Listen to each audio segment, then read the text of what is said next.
Well, okay, guys, welcome. We are here watching SmackDown tonight. And who do we have kicking off the show? It's LA Knight and Damian Priest. Not the guys I was expecting here to see at the start of the show, but let's see what this entails. Okay. My man, I don't want to dig too deep here, but I feel like you're living in the past. I feel like you're reliving WrestleMania. Just because you ate a Claymore, just because Drew pinned you and beat you, don't put that on me.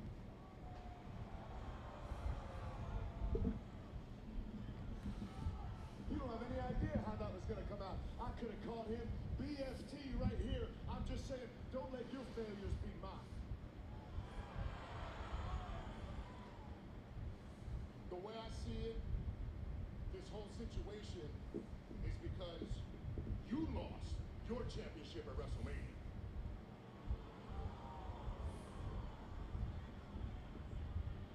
I don't need any reminders, my man. Look, I lost my championship, I get it. I understand that. But guess what? As soon as I lost that championship, I said, I'll tell you what, I'm going to come back, I'm going to fight for the thing the very next week, and then I'm not out here right now wrestling for this championship because of you. I can't say it any clearer.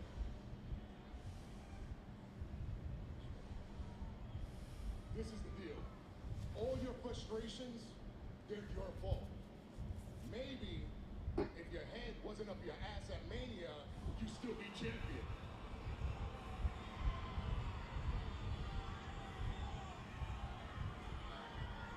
My man, the whole idea here is we ain't got a problem, right?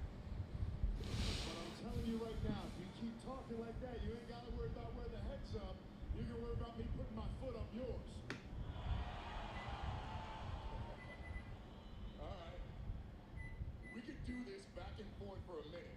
We can. Our match is later on tonight. Yeah. I don't see why we should wait. Yeah, just like do away with the match already. Let's do it. Why wait until tonight? Later on tonight. Let's do it right now and be done with it. It's not like it's the most exciting match anyways, right?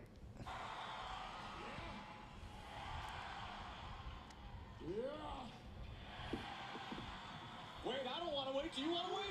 Oh, no! Let's do it right away. Knight and Priest. Well, good. I like that. I like that a lot. Okay, so we're starting off things over here with Knight and Priest. Really, not the guys I was expecting to kick out the show, but I'm just glad that this is not the main event, that we don't have to wait for this match, that it's one and done, you know, that they started off the show and they're going to be done with it already. That's right, true. That's what I'm talking about, to be done with it. It's not the biggest deal in the world anyways. So these two are going to be kicking off the show with their match. It's Damian Priest going one-on-one against LA Knight. Should be okay. Should be nice. But true, great seeing you. Welcome. Good to see you. There's a lot of news, by the way, in the wrestling zone at the moment. Lots of releases taking place, which is crazy.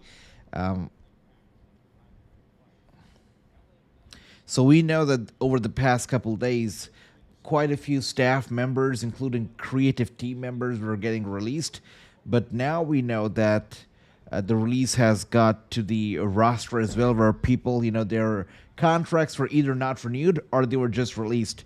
So far we know that Braun Strowman, Dakota Kai is a surprising one, Katana Chance, Kaden Carter, these two names are sad because they had potential, a lot of potential. And it's just crazy that, you know, that they were released. It's insane that they were released. But then you've got a big one over here, really a very big one. You got Cora Jade, who was released, and nobody saw it coming out. I don't think I ever saw Cora Jade getting released. I mean, really not sure what happened behind the scenes, but she was a star all around. You know, she had star written all over her. I'm not sure what happened there. I think we'll have to read into it, but it's crazy that Cora Jade got released. I mean, I saw her as somebody with a lot of potential, maybe even better than Roxanne Perez, but Cora Jade, you know, surprising. Shayna Baszler is another one. It's terrible to read so that she's been released, but you know, not surprising. Shayna wasn't really doing a great job. Wasn't really being highlighted on the shows either.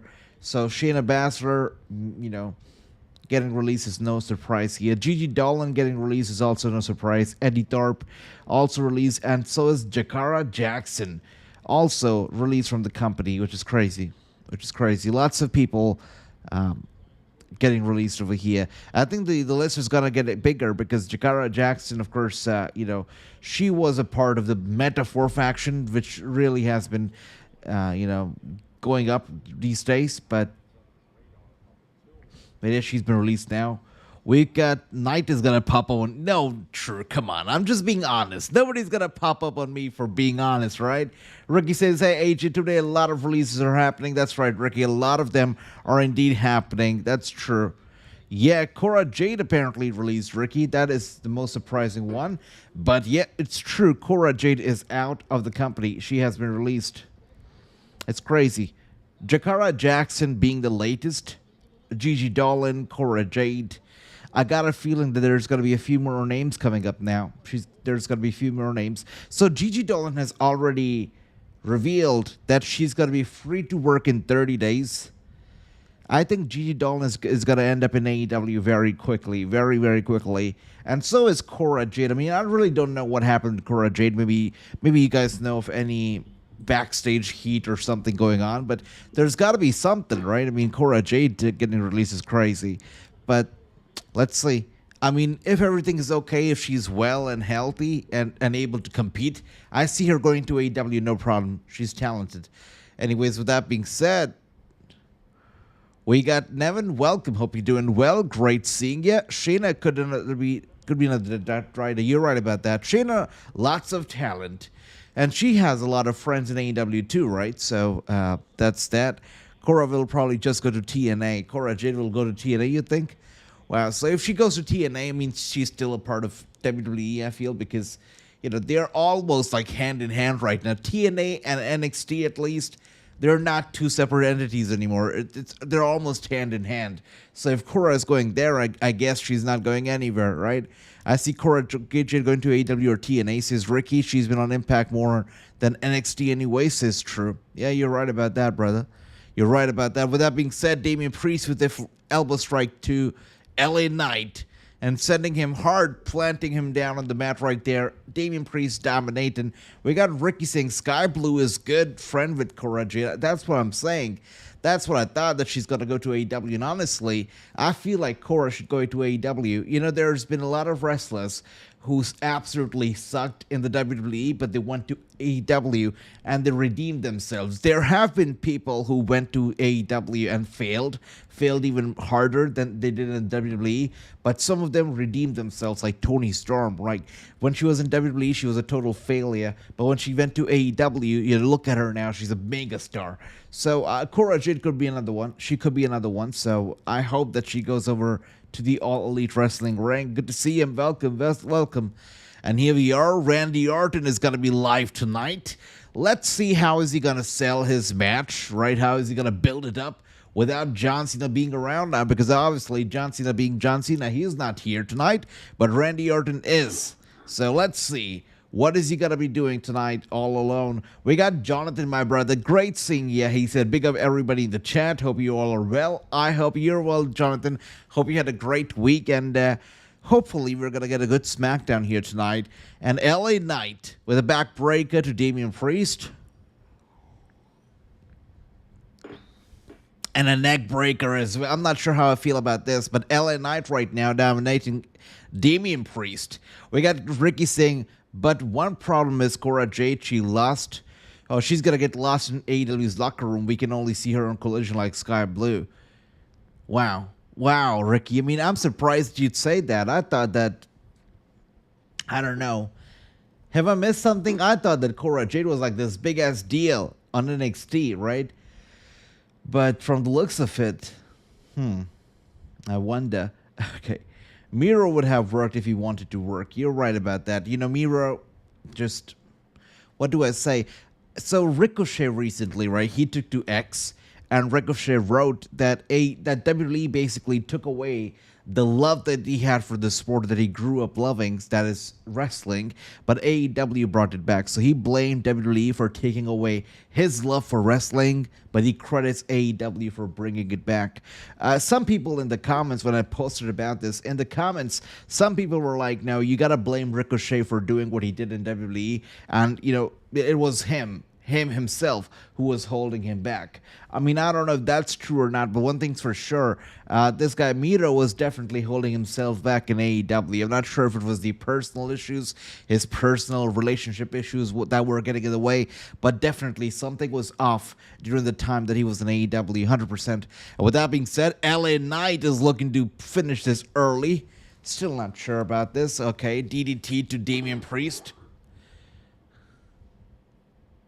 Look at that.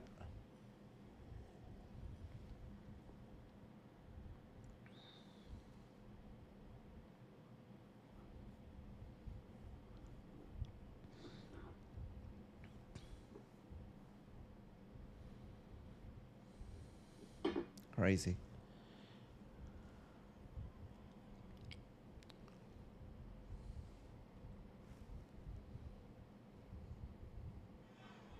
Big offensive surge moments ago, Wade, from LA Knight. Jump up.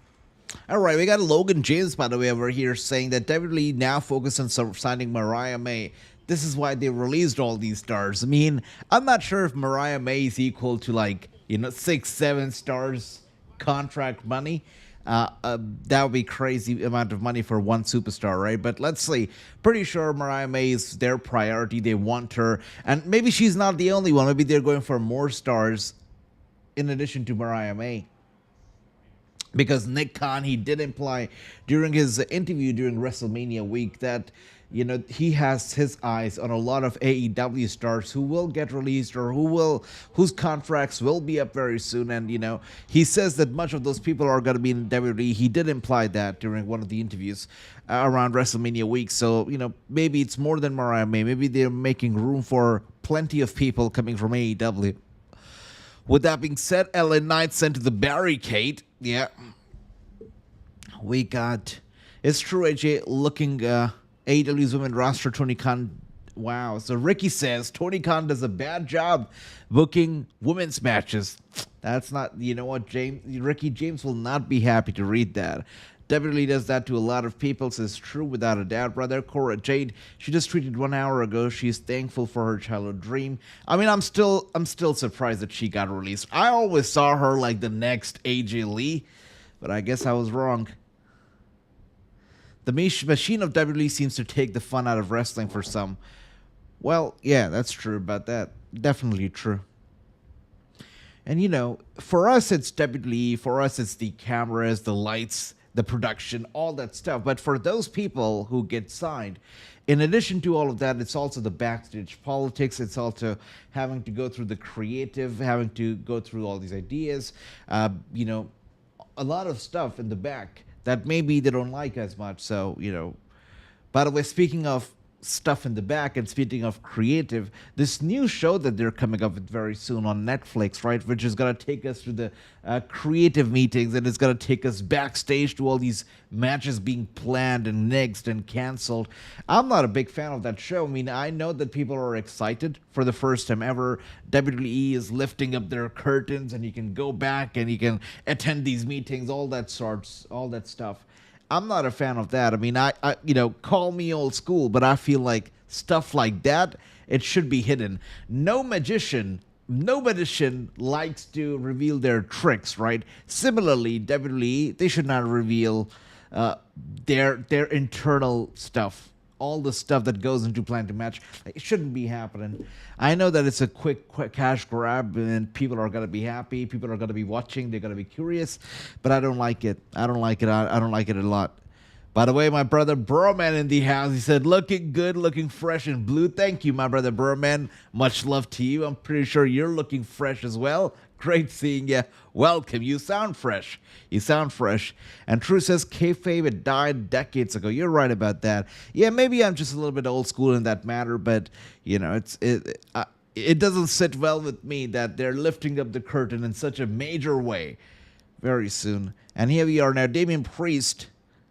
And LA Knight battling on the top turnbuckle.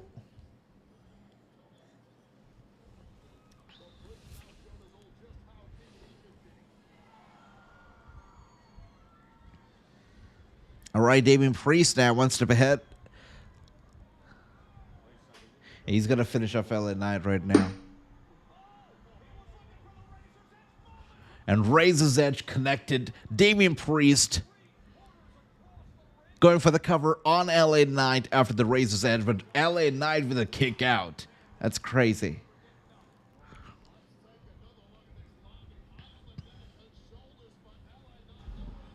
LA Knight with a kick out.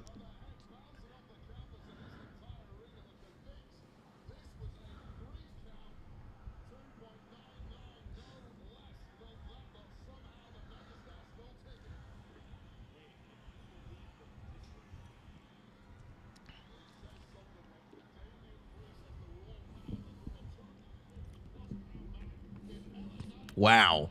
Damian Priest now channeling his inner Undertaker, going for the chokeslam on LA Knight. Knight gets away. But Priest one step ahead. Beautiful broken arrow connected from Priest to LA Knight. Knight is down. Priest. He is going for a big one over here. This is not going to pay off very well. This is a mistake. He's looking to climb the top turnbuckle. This is not going to pay off. Now, he's giving LA Knight too much time to recover. This should not be happening. That is crazy. I knew it. That was stupid of Priest. LA Knight very quickly gets to the top turnbuckle, hits Priest with a superplex. Priest is down, Knight going for the cover, but Priest kicks out at a 2.7. And Priest kicks out. We got Christopher over here saying, I was upset that Dakota Kai and Cora Jade being released because I liked them both. I understand that, brother. I totally understand what you mean. But, you know, for me, it was Cora Jade. You know, I was surprised to read that Cora Jade got released. I would have never seen that coming, but, you know, it is what it is, I guess, right?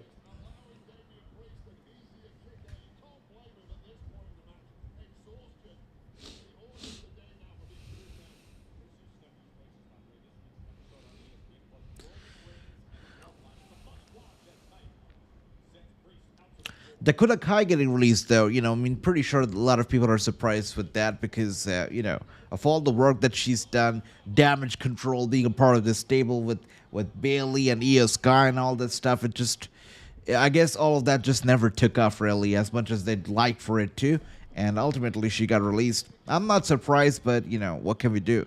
Yet True Kai has been released as well. And here we are, by the way, Solo Sikoa comes in real quick. Now ambushing Priest ringside. Of course, it's a DQ finish, so I guess Priest gets the victory. Courtesy of Solo Sikoa. Is this not happening a lot on SmackDown these days? I'm pretty sure we had, you know, an interference of this sort last week on SmackDown too. And here we are again.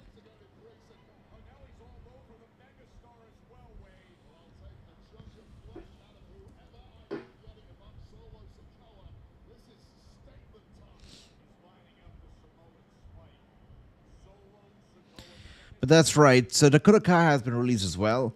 You know, for those who missed it, I am going to be reading the list again. By the way, wait a second. Solo Sikoa was about to finish off LA Knight. Priest from behind, though, with the assistance, and LA Knight, with the help of Priest, takes out Solo Sikoa. I guess their match has been ruined.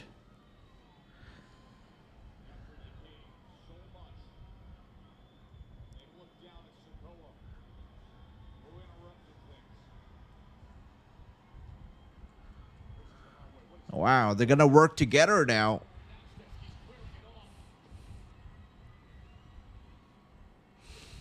And LA Knight sending Solo Sikoa down. So Solo and... oh dear, Jacob Fatu from behind. Is this going to turn into like a triple threat or something in Backlash? And Jacob Fatu, though, takes out... he takes out Damian Priest. LA Knight gets down from the ring, though, with a elbow strike to Jacob Fatu. Fatu! Oh dear. Is the table broken?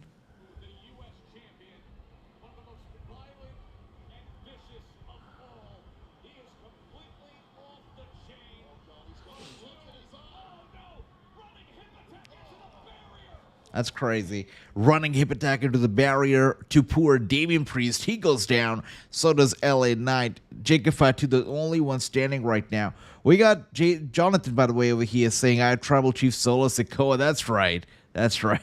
Dakota Kai boyfriend also got released as Ricky. Who is her boyfriend, Ricky? I had no idea. Oh, four ways is true. Okay. Well, I guess that's a comfortable way for WWE to book the U.S. title these days, right? I mean, we saw a four-way at WrestleMania. I guess we're going to see it again, but I'm not opposed to it. It only makes things more fun and unpredictable. Tables don't break at the beginning of the show. Yeah, and especially these tables, a lot stronger than the tables that we are used to in the past. You know, these tables, much better, much better. And Andy says that Cora Jade should not have been released, and I totally agree with that, Andy. I totally agree. I liked Cora Jade a lot, so I was surprised by the release. I guess we're going to find out more why she was released, what was really cooking behind the scenes, but I'm just as surprised. So far, they have released Braun Strowman, they have released Dakota Kai, Katana Chance, Kaden Carter, Shayna Baszler, Cora Jade, Gigi Dolan, Eddie Thorpe, and Jakara Jackson. These are the people that they have released so far. The list could grow. It can get bigger, so still keeping an eye out.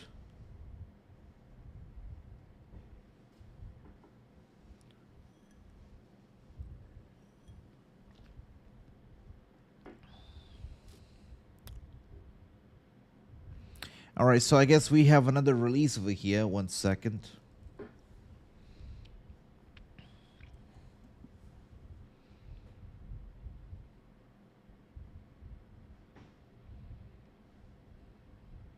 So there was this wrestler called Riley Osborne who was wrestling mainly on NXT Level Up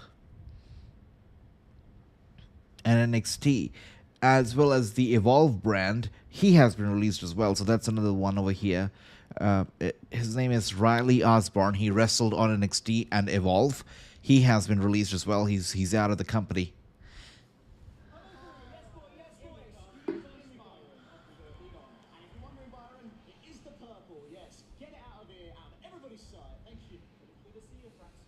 And it's good you want to compete against the best because SmackDown is home of the best and hungriest tag team division. Speaking of hungry, tasty debut last week. Very tasty. Don't forget. Wow, have these guys not been gone for way too long? I'm sure that one of them got injured, right? And then he comes back with a whole lot of chest hair. Good for him. He's never looked manlier than today. Good for him. Hassan, welcome. Good to see you. It's your birthday tomorrow. God bless you, man. God bless you. Much love. I hope you have a great day, Hassan. Much love to you. God bless you. And we got Jonathan saying, where is Drew McIntyre? Well, he was mentioned during the opening segment of the night, but he hasn't shown up yet. Dakota Kai is Eddie Thorpe's. Oh, I see. Eddie Thorpe is Dakota's boyfriend. Makes sense, Chris. I saw Cora Jade last week. Last tweet, she has a party with her new man and her friend right now. I see Ricky. Okay. All right. Would be funny if Triple H gets released. Yeah, that would change everything, right? But that's not going to happen. Look, even if Vince McMahon is not really in control of the company at the moment, you know, he's still got Triple H, he's still got Stephanie. And you know, I understand that Stephanie doesn't really have a quote-unquote position in the company, but she's still around. Let's face it, she's still around. So, definitely. As long as Stephanie's there, Triple H is there, their mark is major and it's always going to be felt. That's for certain.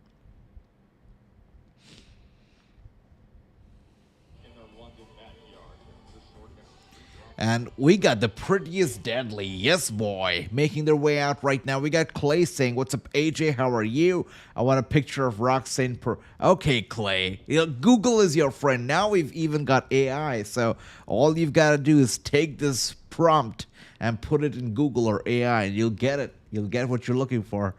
But good to see you, Clay. Welcome, welcome. So Fraxium is going to be in action up next against Pretty Deadly. This should be a good match. And TKO does not care about the McMahons. Yeah, I feel like they do exactly what Triple H, what they do with Dana White up in the UFC, right? They know that Dana White knows the business inside out. There's got to be no better person to run the business than Dana White. So of course Dana White's there, and over here it's Triple H. So Triple H obviously running the show. So that's that. With that being said, we go to the first commercial of the night, and Netflix commercials, as you know, it's these little videos of these wrestlers looking into the camera, showing off some moves. That's about it.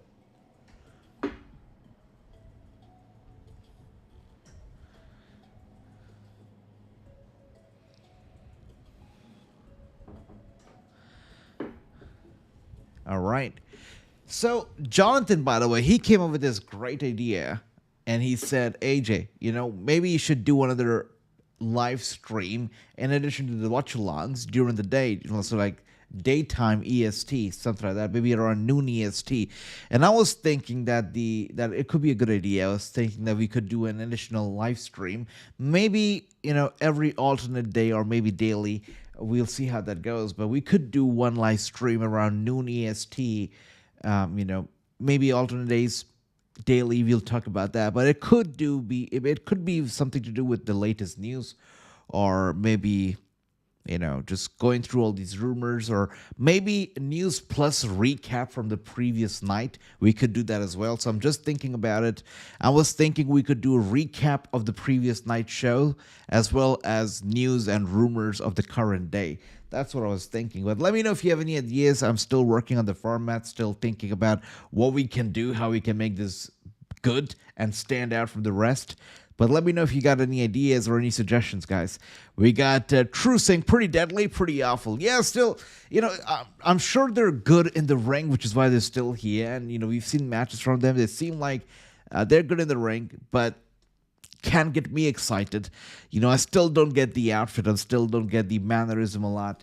I don't get it a lot of the stuff. So I'm with you on that, True. Mariah May, she's waiting for her deal to go to WWE. So Ricky also thinks that Mariah May is going to end up in the WWE. It was funny because I've seen a lot of dirt sheet websites just straight up, outright, just writing that she has left AEW for WWE. Like, they just outright say that she has already left AEW for WWE, which is crazy. The level of confidence people have here in this Mariah May case is insane. But yeah, a lot of people are confident that she has already left the company for WWE, which is very interesting. All right, Ricky says that WWE is making all these releases because they want all the stars coming over from AEW or NJPW. Without, actually, you're right about that, because a lot of people are leaving NJPW, New Japan, and they could be coming over here. Who knows? All right, with that being said, we are back from the commercial break. You're right about that as well, True. I mean, they recently purchased the AAA promotion, which definitely must have cost them a few million of dollars. So, yeah, it could be it. This could be it.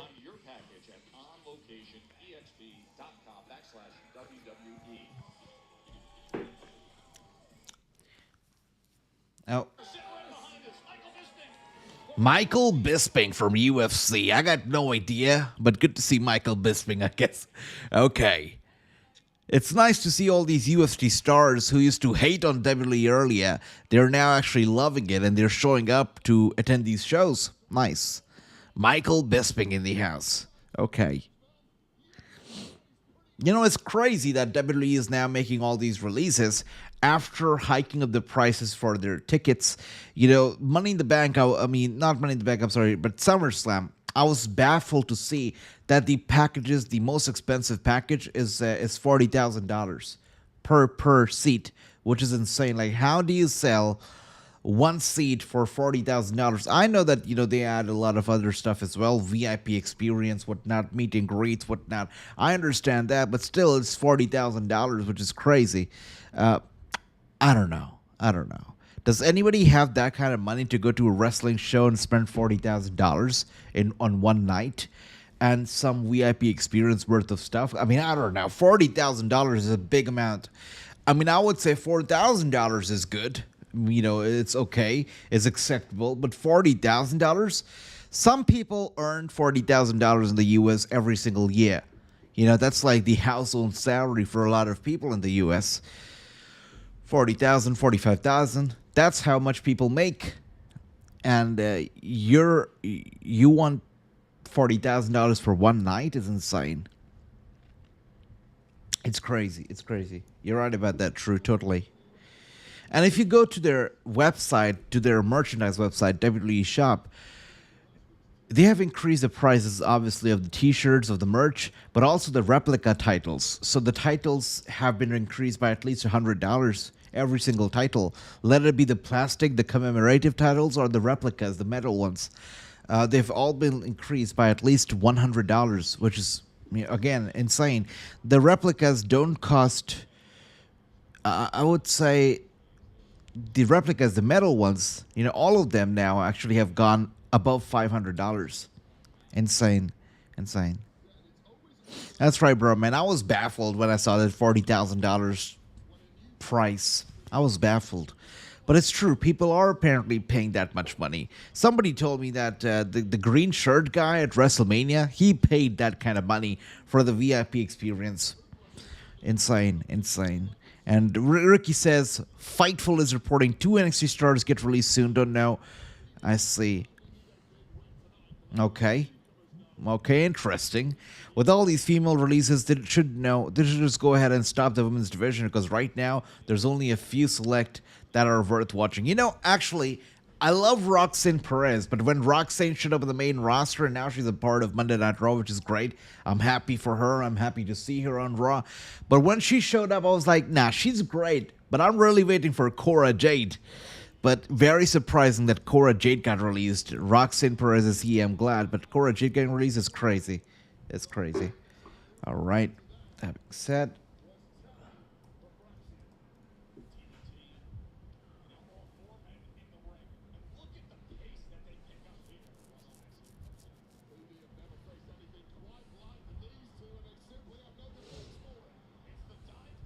Oh, Gallus has been released? Okay. So 3 guys. It is so the entire Gallus has been released. Okay. Interesting. So Joe Coffey, Mark Coffey, and Wolfgang, they've been released. These guys, if I'm not wrong, they came over from NXT UK, right? WWE UK. So it sucks for them, I guess. It sucks for them. But they were never like big deals, right? So again, not surprising to see that they got released, but obviously it's sad for them. Oh, wow, there's a list of releases I just got in. I was cleaning my grill. Yes, bro, man, a lot of people got released, and there are a lot of people who are still actually getting released. We're getting the names one by one. Look at that. We got Bryce over here. Welcome. Good to see you. And they say, is Moxley going to come back at Backlash because he fights Samoa Joe in 2 weeks? So I know there's a lot of speculation right now regarding Moxley coming back because of how many times Seth Rollins likes to mention in his promos. I honestly don't see it happening. I think to get Moxley out of AEW, WWE would really have to offer him some big money. And not just money, but more than just money. I mean, for Moxley, AEW, it's like it's home for him. He's embraced AEW from the very beginning, and he's been one of the pillars of the company. So to get Moxley out of that company would be crazy. I think Moxley is a loyal man as well, much more loyal than Chris Jericho. I mean, I could see Chris Jericho one day leaving AEW for WWE. Why not? He would do it. But Moxley doing it, I would be shocked. I don't see Moxley coming out of AEW very quickly. I don't see it happening. Yeah, I agree with that. True. You're right, Andy. I think it's gonna happen. Cora Jade is a talented lady, and I would not be surprised. I would be surprised. Honestly, I'd be surprised if Cora Jade does not get hired by AEW. Why should she not? She's crazy talented. She can put on some very good matches. Very watchable. Very entertaining. I think Cora Jade gets hired by AEW. I would be actually surprised if she's not. Like, there's no reason, at least known to me, for why she should not be hired. Let's see. I agree with that, True. I agree. I don't see Brock Lesnar coming back either, brother. I don't.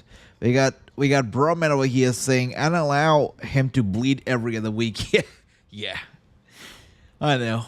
There's only one condition he would come back to the WWE if they allow him to bleed, right? Every other week. That's true.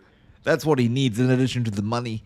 Release start early today in WWE headquarters. Yeah, I mean, actually, not just today, but, we'd been reading since, I believe, like yesterday or a couple of days, that there were creative members getting released, executive getting released.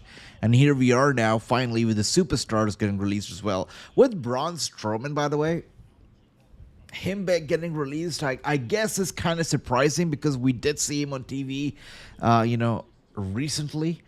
But poor guy came back for nothing, right? Braun Strowman came back for nothing.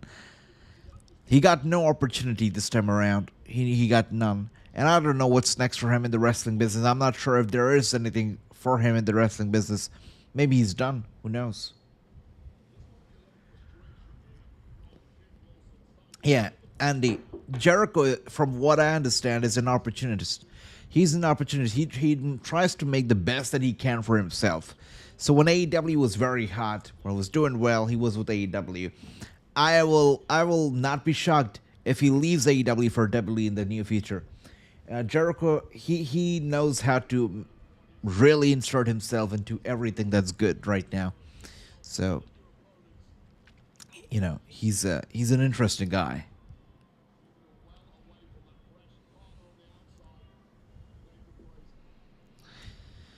So there was a glitch. There was a glitch on one of the screen boards, right? Backstage, we saw a glitch happening, and some people actually connected that to Chris Jericho. But you could be right. It could also be connected to the Wyatts. According to the latest dirt sheet report, Alexa Bliss is most certain gonna be leading the faction. Obviously, they need help. Right? I mean, Bo Dallas, much love to Bo Dallas. He's great. But Bo Dallas is no leader. At least right now. He's no leader of the faction. They need a leader. They need somebody who knows what they're doing.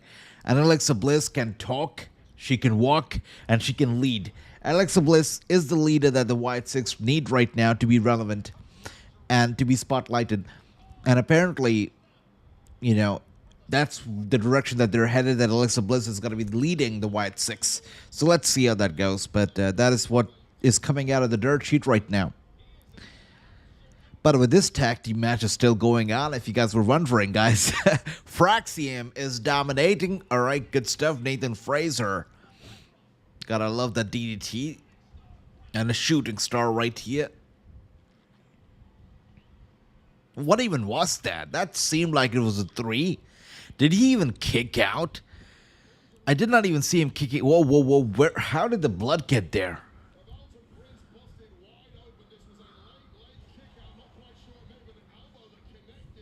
That's crazy. I mean, I'm not sure if Fraser was being a little reckless, but poor guy.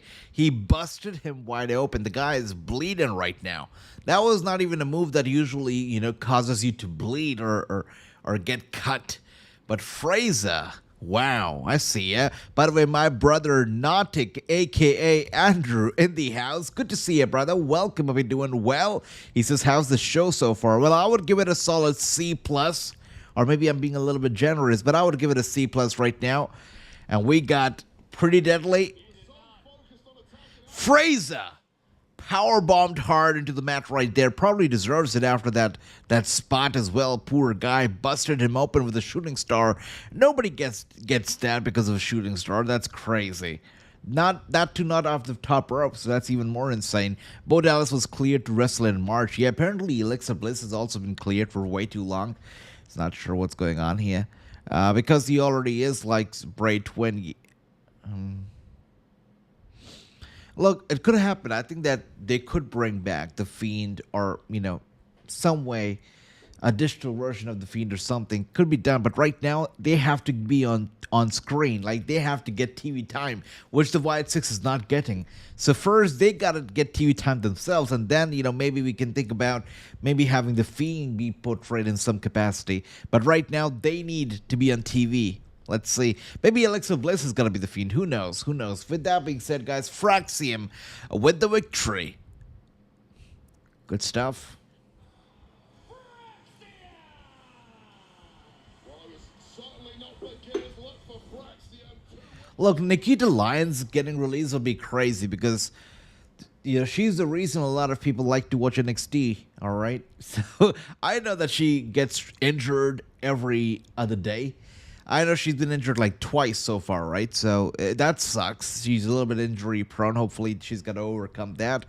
But you're right. You're right. Definitely, you could have seen her getting released, but she's got the looks, she's got the personality apparently, and I'm pretty sure fans see big things in her, and WWE sees big things in her future as well. So that's why she's still here. That's why she's still here. I'm off to live in my castle and maybe go film that movie. I'm just saying that when they come back, we would be honored to be on top of the list. Just a couple of people tagging like they are not in charge. Jesse, you think about that. Oh, it's for your loss. Oh, you look good coming off black and L. So that. Nicholas, last week was. By the way, we're here with Alba Fire, who is now turned into secret security for Chelsea Green. She's got to be feeling grateful today, right? Because her partner, Gigi Dolan, has now been released. But Alba Fire, she still has a job thanks to Chelsea Green and her Secret Service. So that's that. By the way, great, beautiful comment here from my brother Andy. He says, as much as love seeing it, Alexa Bliss, she should stay home and raise her daughter. That's a beautiful thing to say, Andy. That's a great thing. And that's the thing about motherhood. When you're a mother, you just all of a sudden you realize all these responsibilities, and your priorities kind of change, right? So obviously being a mother is no easy task, and raising a child is no easy task. So you're right about that, Andy. And that's something Beautifully we should said. talk about, just not tonight, because tonight, Zelina Vega's going one-on-one with Piper Niven. What? Yeah. What? Since when? Right now, You were one-on-one. ridiculous. And hey, if Piper's successful, she'll be first in line for a title shot, and then maybe she could be U.S. champion, and then maybe you could be her secret heiress.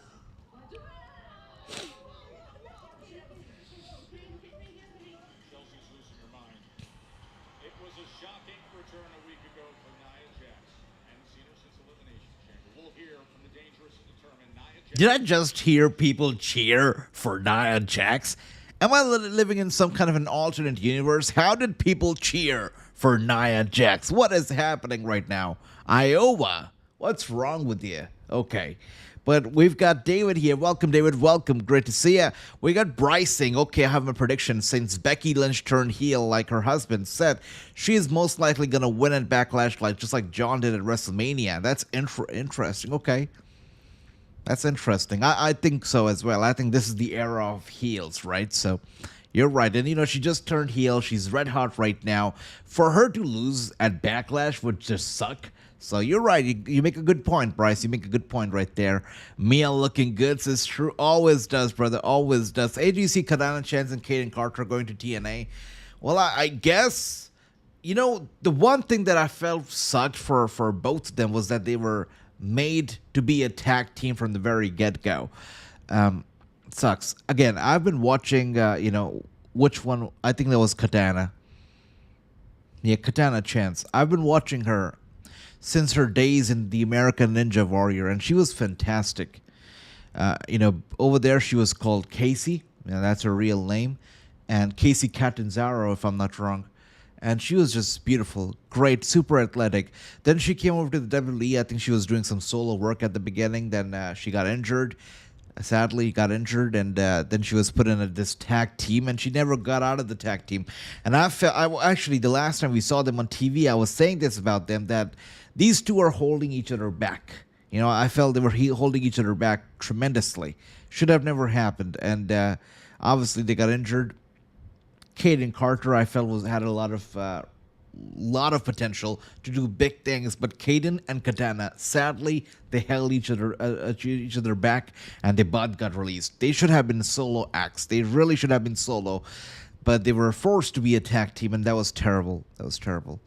It sucks for them. That was me yelling for Texas. I see you, bro, man. You were loud and clear, bro, man. You were loud and clear.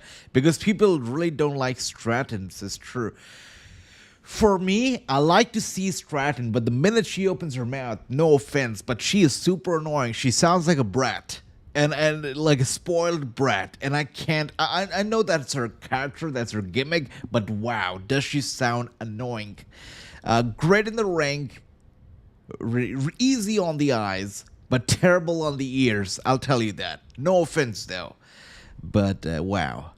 Let's see what else do we have here. We've got my brother Bryce over here saying also Nia and Tiffany Backlash. There's zero baby faces besides Randy right now. I see. Oh, you're right about that. You know, you make a good point. Randy Orton. I saw this meme, by the way, like yesterday, which said that Randy Orton, he went from being this evil maniac in 2009 to being a family man in 2025. He's like Vegeta. And for the Dragon Ball Z fans out there, I think it makes total sense. This guy Randy Orton really is Vegeta. He went from being this ultimate crazy heel to being the babiest of baby faces right now. What a good guy. Yeah, he is totally Vegeta. Bryce says, first time here, very chill. I'm subbing, by the way. Thank you, Bryce. Thank you. Really appreciate that. Really appreciate you being here. Welcome to the channel. Much love to you. Thank you. And we got Andy saying, you're correct. Age of Andy. Thank you. Thanks for that, brother. Carter sucks. It's true. Okay, you think so? All right. Tiffany Stratton is a fabulous performer. No wonder she got released, right? True. Yeah. Andy says Tiffany is a fabulous performer, without a doubt. You know, I still remember her. I think it was last year at Elimination Chamber when I saw her, and just my mind was blown. She's that good in the ring. She is good. And that's a unique combination. You know, you'll see beauty, you'll see brains, but in wrestling, you don't always see beauty and skill. You don't always see that in the ring. But Tiffany Stratton is a crazy combination of both. She's beauty and she's very skilled in the ring, very athletic. And we got John Cena promo. That's right, Bryce.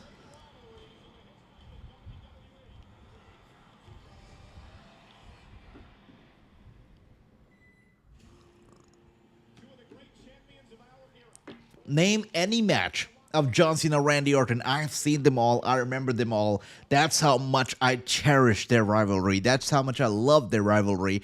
These guys have got such chemistry together. And I know people mocked, they made fun of this rivalry, of this ongoing endless rivalry, endless series of matches. People made fun of him, but I loved every single one of them. I loved every single one of them.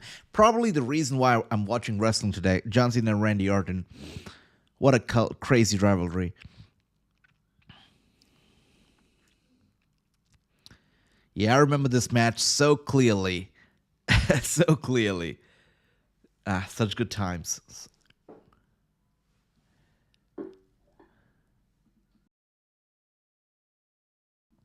Randy Orton was super cool as, you know, the authority figure. Those days were just so good. So cherished. And by the way, I was rewatching WrestleMania 42, right? I was 41, I'm sorry. I was rewatching it.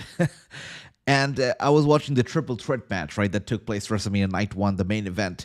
And I think I heard Pat McAfee say that this is the biggest triple threat match in WrestleMania history. And I was like, hold up one second. You cannot call this match the biggest triple threat match without even a title being involved in it. You just cannot call it the biggest triple threat match in WrestleMania history. That is so wrong. You can't do that. In my mind, and I could be wrong as well. Let me know if I'm wrong. Correct me if I'm wrong. But I think the biggest triple threat match in WrestleMania history goes down 11 years ago. WrestleMania 30. Daniel Bryan versus Randy Orton versus Batista. The stakes were higher than ever. The yes movement was in full force. It was crazy. Everybody was looking forward to the yes movement finally paying off, to Daniel Bryan winning the championships. It was an insane night.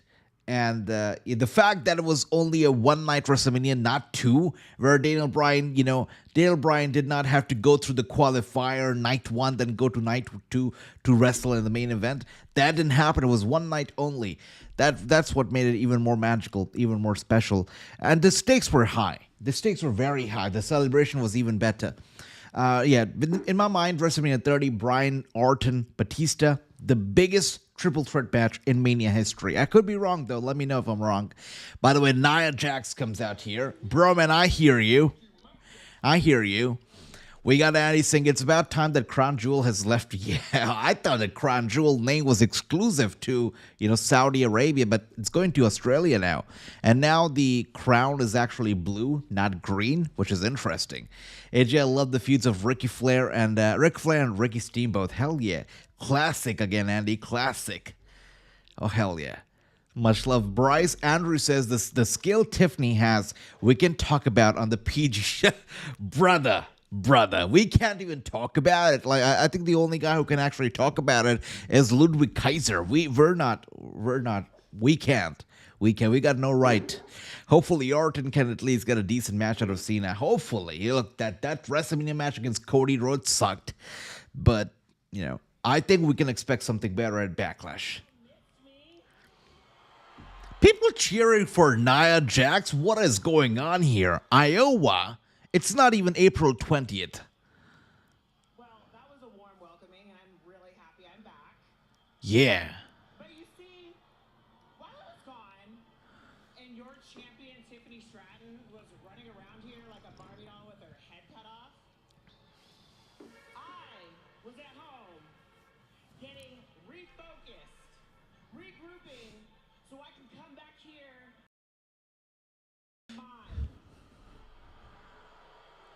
I still cannot believe that people are actually cheering for Nia Jax. Thank you, Tiffany. I'll tell you what. Oh, wow, actually, she gets a pretty good... Wow, people are cheering for her as well. That's good. Let me guess, Nia. You were gonna say that you're gonna annihilate me and then take my title. Newsflash, I'm not the same Tiffany Stratton that used to bully around anymore. Cashing in on you was the greatest thing I've ever done for my career, and I'd do it again. And then I went toe-to-toe with one of the greatest of all time, Charlotte Flair. And then I beat her. And if we ever lock up again, I'd beat you too. Is Tiffany hanging out with MJF these days? I mean, look at her outfit. Look at the Burberry pattern, right? She's definitely hanging out with MJF a little bit. I know, true. I know, she's talking. Somebody take the microphone away from her, please. Around here, but I'm certainly not shying away from a fight.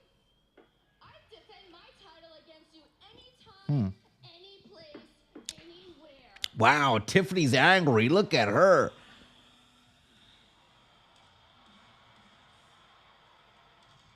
And Naomi coming out now. Okay. Look, ever since she's turned heel and she's wearing these caution tapes all over her, definitely, she's become a lot more intriguing now. I'm intrigued to see what she has to say here. You know, it's funny to see the two of you fighting, because I remember for months when I was trying to get the WWE Women's Championship from Nia, Tiffy, you always found a way to make sure you helped her out. You two made my life hell. And you say that you've changed? Nah, Tiffy. I've changed. Oh, you definitely changed, Naomi. Definitely. By the way, I don't even know how long we're going to be seeing Naomi on screen now, because she's obviously said that her husband, they finally want to have a family. And Naomi says that that's something that she's been kind of, ignoring for a little bit, but now she feels like it's time that she has to give that a priority.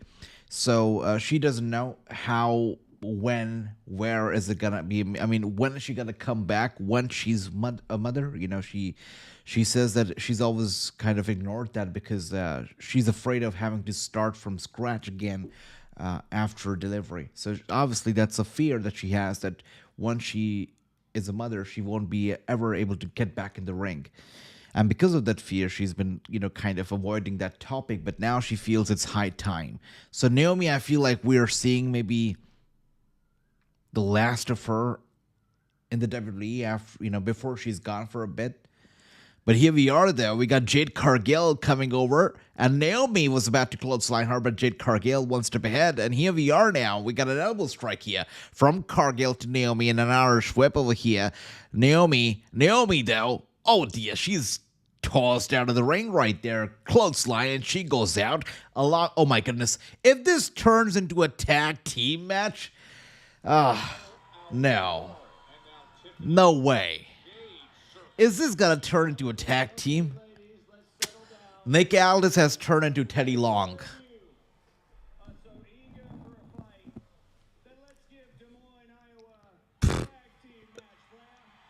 This guy is hanging out with Teddy Long too much.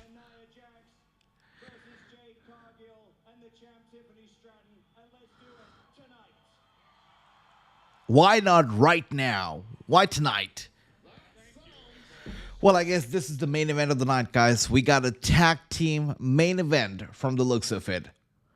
We got my brother Bryce over here saying, no, I'm mad. Why did they take the title from Roman after 4+ years and then Cody has it for 1?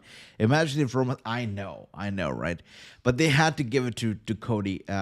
People just want... Cody crybabies wanted it too much, right? So they had to give it to him. But obviously, they made a lot of money off the merchandise and everything else. I was never a big Cody Rhodes fan. I still wouldn't call myself a Cody Rhodes fan. I would not. Yeah. I mean, I appreciated his drive. I appreciate, the fact that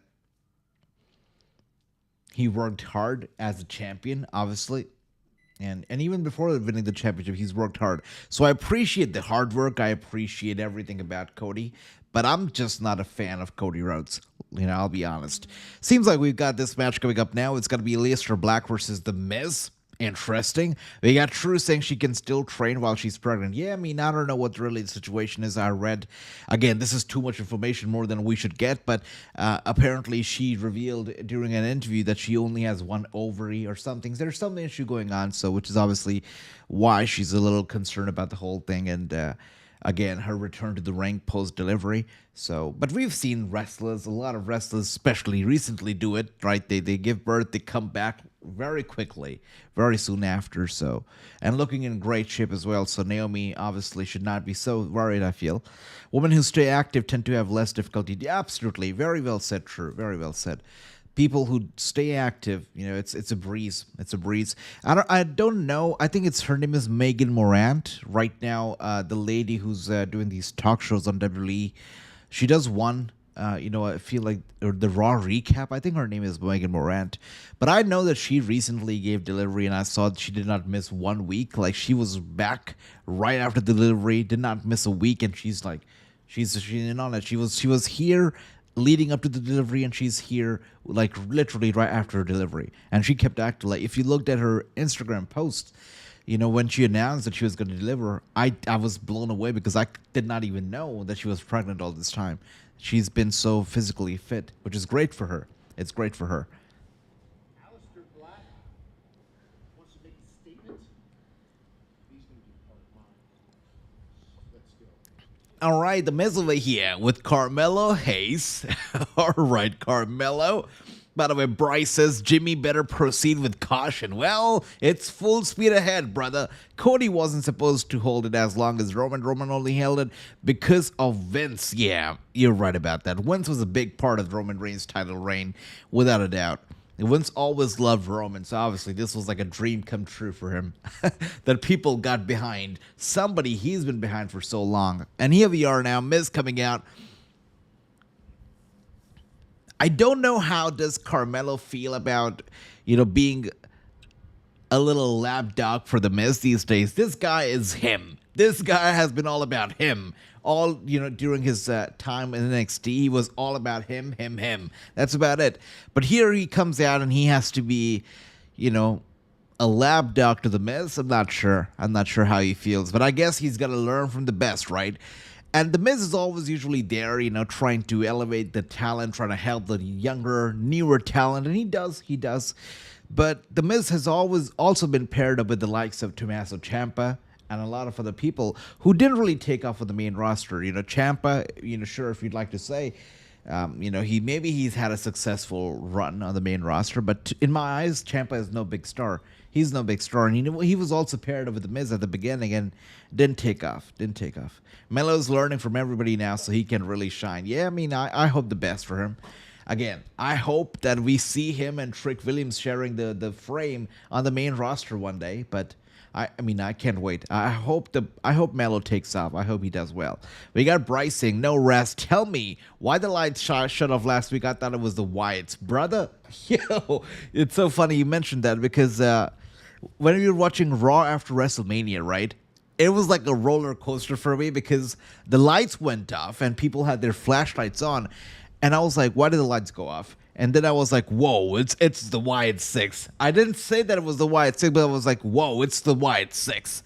And then all of a sudden, we saw the Tron and it said Rusev, and I was like, whoa, it's Rusev. So it was like a crazy-ass roller coaster. I got all excited about Wyatt 6, but then that excitement, it transferred to Rusev, which was good. It was good to see Rusev, but let's see how Aleister Black is going to do tonight against, of course, The Miz. But I feel like the Rusev's debut was a little bit underwhelming. I don't know. I don't know if they've got big things planned for him, but let's see. It seems like he's kind of starting from the scratch here. Let's see. We got Andy saying, AJ, the writers who weren't fired still just don't know what to do. You're right, Andy. You know, hopefully the guys who will be replacing the ones who were fired will do a better job. Andy says, AJ, Kelly can said on NXT when she said she gave birth, she was right back to NXT. Again, just like True said, brother, you know, the people who stay fit, they got no problems. Very well said. Yeah. Thanks for sharing that, Andy. We got Ricky saying, AJ, you saw TNN last night, Trick Attack. The whole NXT stuff is crazy. The way that they're working with Impact right now, like going all out to work with them, is crazy. All right, seems like we are done with the releases, by the way. It's been about an hour since we've had any other release, so I think we're pretty much done here. Again, let's take a look at...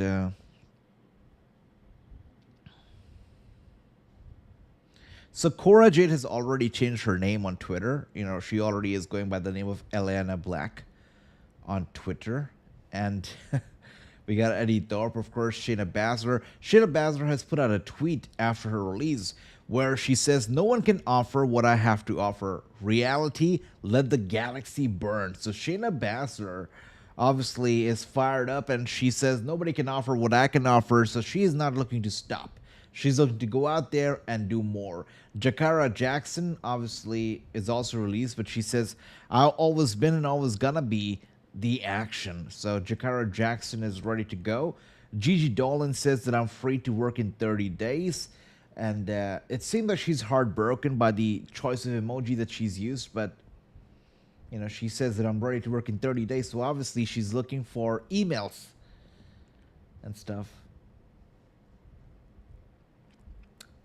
Yeah, plenty of people. So since it seems like yesterday they released about 10 plus people.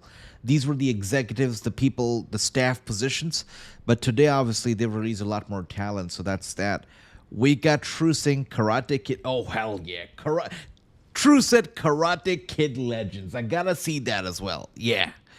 It's gonna be good. You know, just when you thought that Cobra Kai was over, again, you know, now we're on Netflix. Now we can really talk about Cobra Kai. If anybody over here is watching WWE on Netflix and they haven't watched Cobra Kai yet, do yourselves a favor and start watching Cobra Kai. Like, you cannot have a Netflix subscription. You cannot be a wrestling fan and not watch Cobra Kai. You're gonna be hyped. You're gonna love every bit of it. If you haven't watched it yet, make sure to do so. Cobra Kai. It's got like 5-6 seasons. Definitely check it out. What a great show. What a great show. And now we got Cobra Kai's Daniel LaRusso, right? He is coming back in the movie. What was that? Karate Kid's Legend. Karate Kid Legends. Thanks for that, True. And he's going to be sharing the screen, the big screen, with Jackie Chan. So it's going to be a big-ass movie. I'm looking forward to it. I think it's going to be great. I think it's going to be good. All right, let's see. We are back from the commercial break.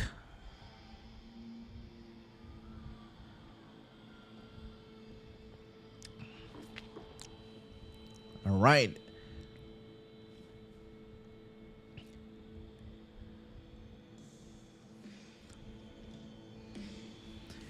And Aleister Black is here.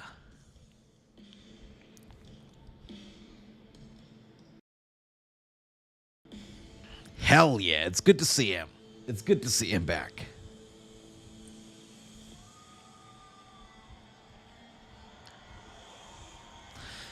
This is one guy who actually did pretty well in AEW as well, right? The House of Black, all the stuff that he did over there, the faction that he was leading.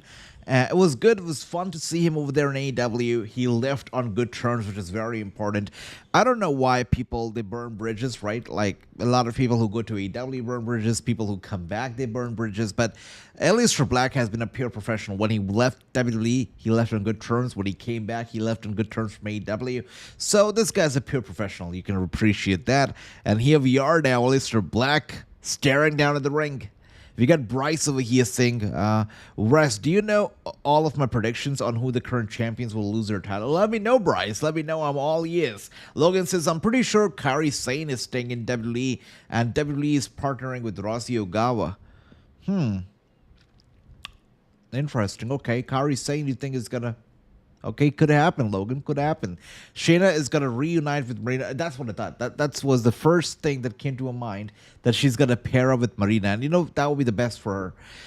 It was a missed opportunity because, again, I keep saying this every time we bring up the topic, but I feel like it was such a crazy missed opportunity. You had all four horsewomen. You had Ronda Rousey, you had Marina Shafir, you had Duke Jasmine, you had Shayna Baszler, all under WWE contract at the same damn time, and they dropped the ball. I'm not sure. Maybe Duke wasn't ready. Maybe Marina wasn't ready. Maybe nobody was ready to pull the plug at that moment, to do actually, push the trigger, I guess. But it was a big opportunity. You had all four under contract. They could have done something big with them, but they did nothing. They did nothing. They had Ronda doing her solo thing. They had Marina doing her solo thing. Duke, I barely saw her on TV, and same with Marina. Same with, Shayna. So it's sad. It's sad. But they had all four under the contract at the same time. They did nothing out of it. And here I don't even know if Duke Jasmine wrestles now. I think she's done, right? I think she's done with wrestling altogether. And here we are now. I hope not, though. By the way, Miz with a series of knee strikes to the gut of Aleister Black, and now with an Irish whip over here, Aleister Black, though. Oh, dear. Giving him a little taste of his own medicine with the knee strike and the kick to the leg, and now got Aleister Black running over to the ropes and rebounds. So, holy crap, look at that. Springboard. Wow, he was about to go for the dive, but when he saw Miz getting away, he goes for the springboard, and he sits down in the center of the ring, staring down at the Miz, just like that. By the way, that eye of his, the left eye, I read the other day that this guy has been selling that eye injury for years now. Like this has been something that apparently happened like years ago, and he has been selling that eye injury for years and years, which is crazy. It shows the dedication of this guy as well. And we got Bryce Singh, also Big E will return because I hate the New Day with the titles, like Tozawa with the World Heavyweight Championship. Look, the New Day had been so stale for far too long, but right now, I'll be honest with you, Xavier Woods, I like him. I like Xavier Woods right now. I feel like, apparently, I feel like Xavier Woods as a face was like just he was putting on a mask every single time that we saw him as a face. I feel like Xavier, he is flourishing as a heel right now, and Kofi as a heel, at first, it didn't really sit well with me, but I feel like it's kind of growing on me. And last week when I saw them with the titles, I liked it. I liked seeing Xavier with that shiny title on his shoulder, matching his glasses. I don't know what, but I'm looking forward to it. I'm looking forward to it, Bryce. Let's see. Let me know, though, if anybody else is with me or if everybody hates the New Day. I was one of those people who just despised the New Day for far too long, but now I feel like let's give them a chance. That's what I feel. Well, let me know if anybody else is with me or are you against me. Anyways, here we are, though. We got the Miz over here with a kick, a boot to the face, right to the skull of Aleister Black. Black, obviously not feeling too well. You're right about that, True. Nobody can forget it. Nobody can take away the fact from The Miz that he main evented WrestleMania. Yes, you may call it. Actually, you cannot call it anymore. I know people used to call that match, that main event, the worst WrestleMania main event in history. But I don't know. Maybe WrestleMania 41 takes the cake for Cena and Cody. But, nobody can take away the fact that this guy is a WrestleMania main eventer, that this guy defeated John Cena at WrestleMania for the WWE Championship, that this guy shared the same frame, the same main event with the likes of the John Cena and The Rock. He's put in the work and he has won. He has won. He might have not won as many championships, the World Championships. He might have not, been as successful if you think about, like John Cena or Randy Orton, all those big shots. He might not be the same category. But he's also not an underdog. He's not a mid-carder, right? I would say that he's one of the top stars. He's a Grand Slam champion, WrestleMania, multi-WrestleMania he's competed in, WrestleMania main eventer, and definitely a Hall of Famer. He's loyal to the company, he's put in the work, and he's never afraid of putting people over. So I've got a lot of love for The Miz, and this guy can talk. Yeah, he's a great talker, so definitely. And this guy does not age either, right? Does not age. Good stuff, Miz. Good stuff. I totally agree with you, True. Totally agree. Cena Cody cashing it after Money in the Bank, says Bryce. That's interesting. Okay. Okay.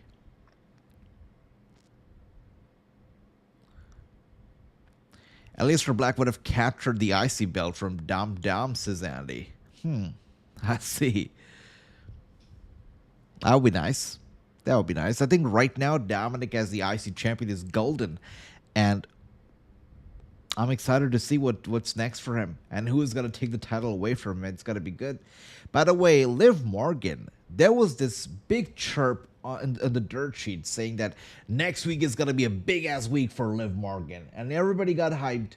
And then she got on Raw and she asked Nick Aldis for some time off because she's going to be doing a big movie, and the dirt, she was like, yeah, we told you so. Next week's going to be big for Liv Morgan. I don't know in what capacity, though. I don't even know if she's going to be next week on Raw.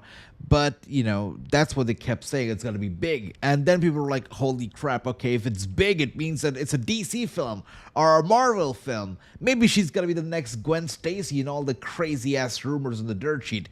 But now, apparently, it's going to be one of the films that's going to go straight to streaming services or straight to DVD in the back good old days. It's not a major project. It's not a major film, but it's a Hollywood film. So good for Liv Morgan, but it's nothing crazy major, apparently, according to the same dirt sheet. So let's see. But it's good to see Liv Morgan flourishing, right? It's good to see her flourishing.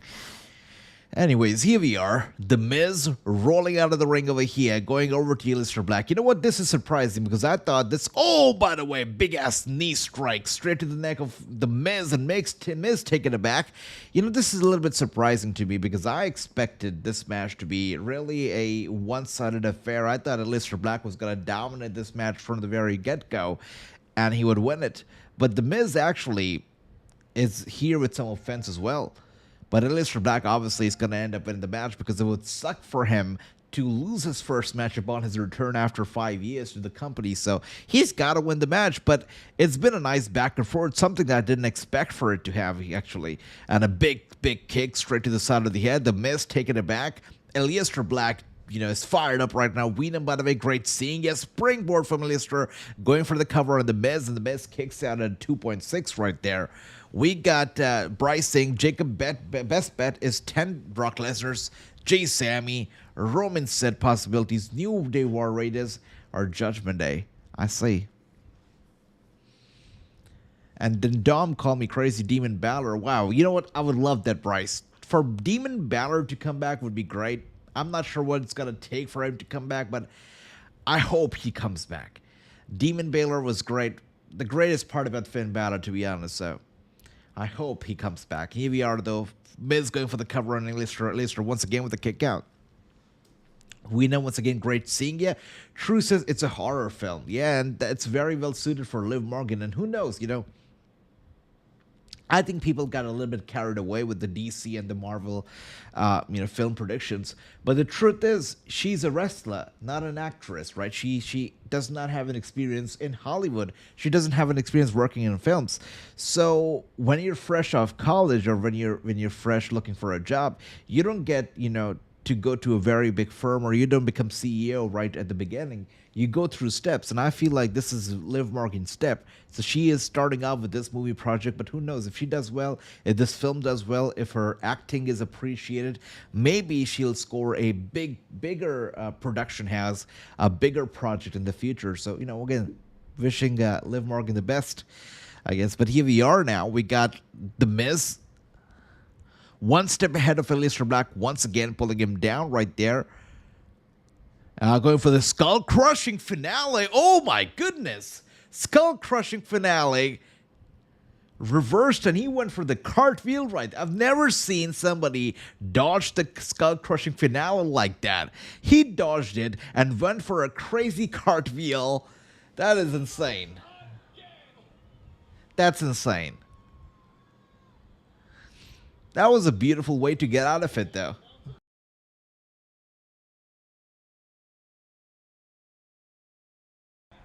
Even The Miz did not see that coming. Yeah, that's crazy. His potential victim, Carmelo Hayes gets up on the apron. Twice. Oh, there's a roll. There's a roll for the win. And the kick out by Black. There it is. There it is. Wow.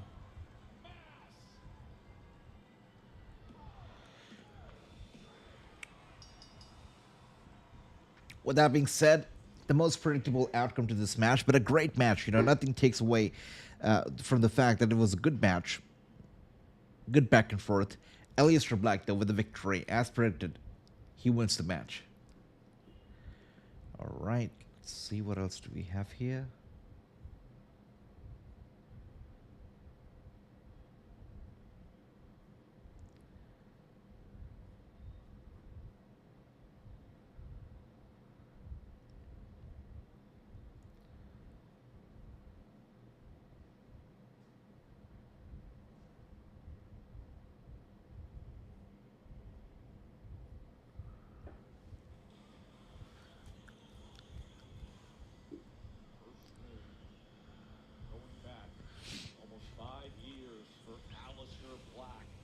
All right, with that being said, let's see what else do we have here. We got True over here saying that she has some experience in film.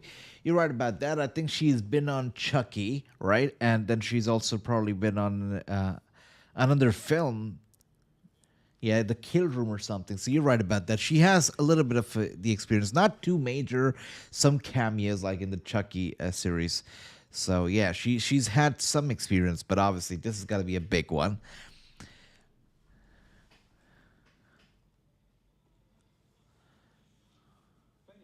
Well, I guess next week we could see Aleister Black versus Carmelo Hayes. Yeah. I had a chance to watch your match at WrestleMania, and brother, I gotta tell you, what I saw was a true embodiment. Not only did you lose the biggest match of your life, for which you should be embarrassed, but you also embarrassed the whole tradition of lucha libre by losing to a clown payaso like El Grande Americano. Rey Mysterio himself picked you to take his place at WrestleMania. And you blew it. And now, the self-appointed greatest luchador of all time is out of the picture. And this time, hopefully forever. Someone's gonna have to take his place, and that person, brother, has always been me. So, okay. if you know what's best for you, you're gonna want to listen closely to what I gotta say. Mira, cállate. Business, okay? Whoa, espera. There is only one luchador in the world I trust, and definitely it's not you, brother. If you have a problem, I will see you in the ring tonight. I like that. Let's do it. I keep forgetting that SmackDown is 3 hours now. That's why we get so many segments and so many matches. Okay, that's cool. So I guess we're going to get it. Santos Escobar versus Rey Fenix in the ring tonight. I like that. Why not? Should be good. Anyways, since Ray Phoenix said he used the term brother while talking, it reminded me of Hulk Hogan. And I'm sure everybody knows about this already, but Hulk Hogan and Eric Bischoff, if I'm not wrong, they are coming up with a new promotion, which is going to kick off this fall or this August. The promotion's name is American Freestyle Wrestling. And it's freestyle wrestling, but it's professional. So they're taking it to the pro level. Apparently, it's big news because Fox News also covered it very, very in depth on their channel. They interviewed Hulk Hogan, talked about this American Freestyle Wrestling, the promotion that he's coming up with, and he's got high hopes. He says that this promotion is going to be bigger than the WWE or even the UFC. He says it's going to be big because it's freestyle wrestling per promotion. So, yeah, I mean, I don't know. What kind of interest does freestyle wrestling have? You know, how many people feel drawn to it? I think there's got to be more curiosity than interest, but I think people are curious to see how this goes down. This could be another power slap for what we know. We got True over here saying we'll never watch it. I feel like I'm on the same boat, True. I'm on the same boat. Again, there's so much to it, right? You just can't start a promotion just like that. You gotta have distribution rights. You should know what you're gonna do with it. Right now, this just seems like he's trying to make the best out of the cloud that he has, right? He's been all around Trump. He's been to his rallies. People watch him. People look up to him, apparently. And now naming it the Real American Freestyle Wrestling or whatever he's naming it, obviously it draws that kind of crowd to it. So let's see.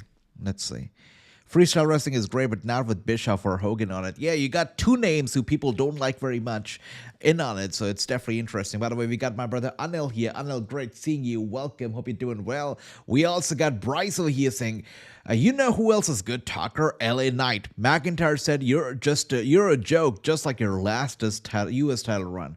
LA Knight says, oh, I would say your last title run was a joke, but I can't remember. Yeah, I know. I remember that very well. Yeah, no, LA Knight is a good talker. He's a good talker. But, you know, I feel that LA Knight, he's a good talker. Joe Hendry has a great entrance music. But that's the kind of stuff that doesn't really get me behind a wrestler. LA Knight is great on the microphone, but I just don't get as excited about him when he's in the ring. Similarly, Joe Hendry, good music, but I'd rather cheer for LA Knight than Joe Hendry. I'll tell you that, Bryce. I'll tell you that.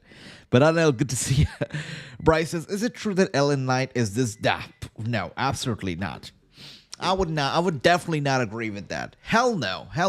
A lot of people were out there with the crazy-ass comparisons comparing LA Knight to Stone Cold Steve Austin. And I think he embraces those comparisons as well. Like, look at the way that he comes out walking to the ring and stuff. He embraces those comparisons, obviously. He tries to be a Stone Cold. But no, obviously not. I would say no. Talking-wise, maybe.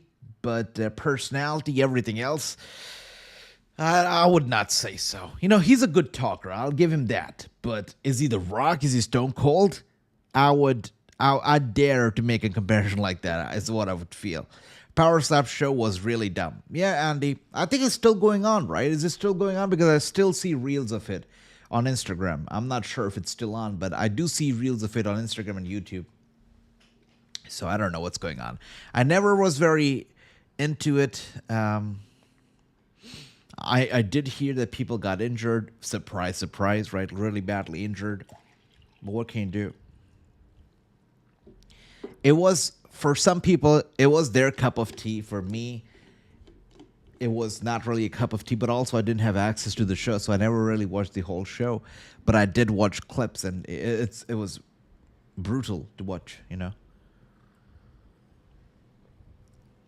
But let me know, Bryce, what do you think? Do you think that LA Knight is the Rock of this generation? Everybody else, let me know. It's a good question raised by Bryce. Do you agree that LA Knight is the Rock of today? On the mic, let me know. Good question, Bryce. And Bryce says, I'm also disappointed in WWE. I understand that. Sometimes they do let us down. Wait a second. We going back to 2009? This has got to be a Randy Orton John Cena moment.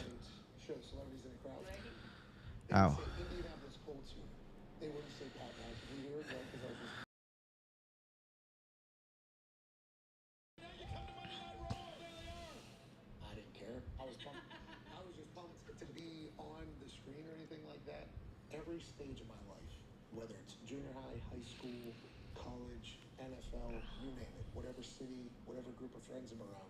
I told them all that I was going to be a professional wrestler. I'm supposed to be a professional wrestler. Supposed to be a professional wrestler.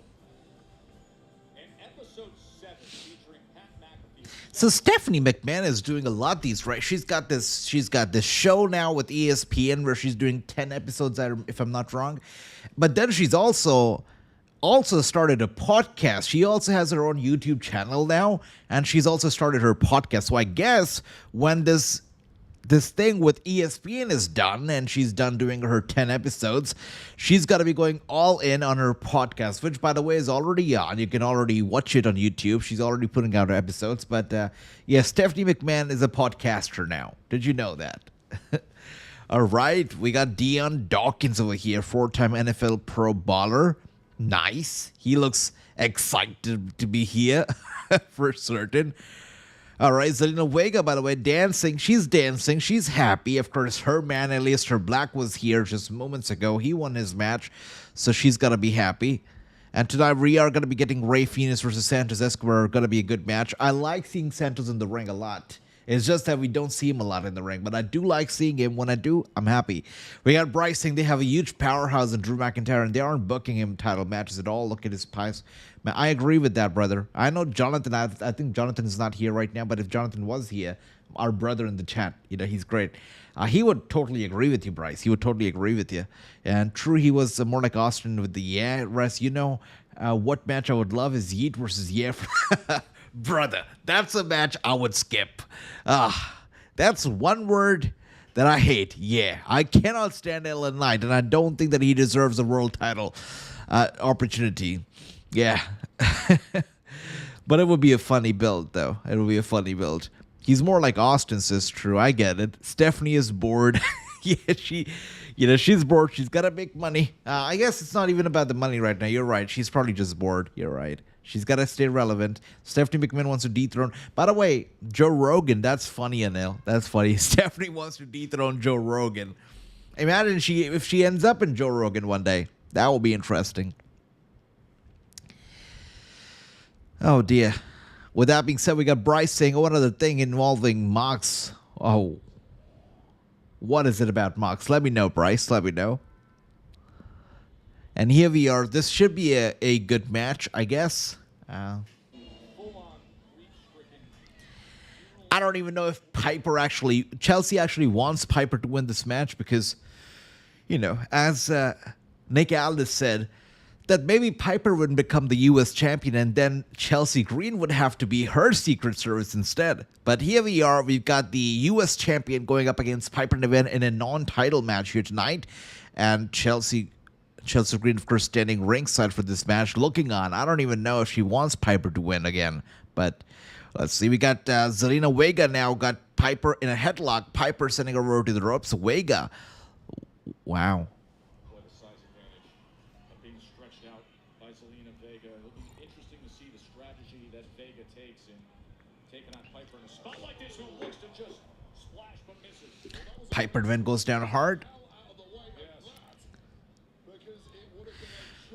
We got Bryce over here saying, apparently I came across a short and it talked about the Shield reuniting at the end of 2025, but give me your opinion. Mine is that it'll be hard to happen considering the feud between Seth and Roman.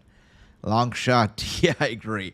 Look, I know that people want Moxley back, but just like I said, Moxley is one of the pillars of AEW. For him to leave AEW would be hard. And it's not only him who's in AEW, but also his wife. That just makes it even harder. I don't see it happening, honestly. I don't see it happening. Moxley leaving AEW is not going to be easy. I really don't see it happening. Yeah, I just don't. I can't see it happening. I would like to see it, the Shield get back together one day, but, this year, too early, I feel. I don't think it's going to happen. Moxley is loyal to AEW. I think Moxley is happy in AEW. He's enjoyed being there. He's world champion right now, if I'm not wrong. So Moxley is definitely happy there, I feel. I don't see it. I don't see it happening. Would be nice, but don't see it. She definitely doesn't want Piper to win, says True. Yeah, we got Piper once again with an elbow strike to Zelina. I've got to give credit to Chelsea, though, right?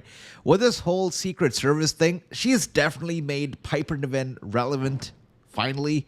And also Alba Fire to a certain extent. Like, without this whole thing, Piper and Alba probably would be released today, but they're not, and that's thanks to Chelsea Green, without a doubt.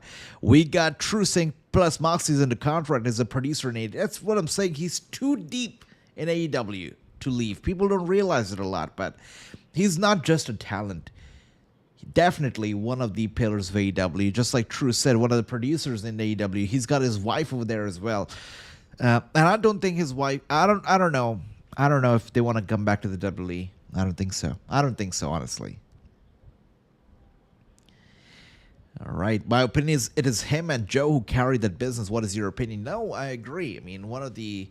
Again, you said Joe, and I've got to admit that Samoa Joe is also loyal. He's a loyal guy. And he's earned respect in AEW, and also he respects, I believe, Tony Khan. So I don't think that Samoa Joe is going to come back to WWE either. I think these two are definitely going to be staying over there for a long time. Long time. But let's see, we got Bryce saying, also, did you see the nailed back stuff? No, I think I think the world saw that. Crazy. And only Moxley can do such a thing, right? We got David saying, I just uploaded the 10th episode of my podcast on YouTube with my guest, James Campbell. That's great. And co-host Michelle.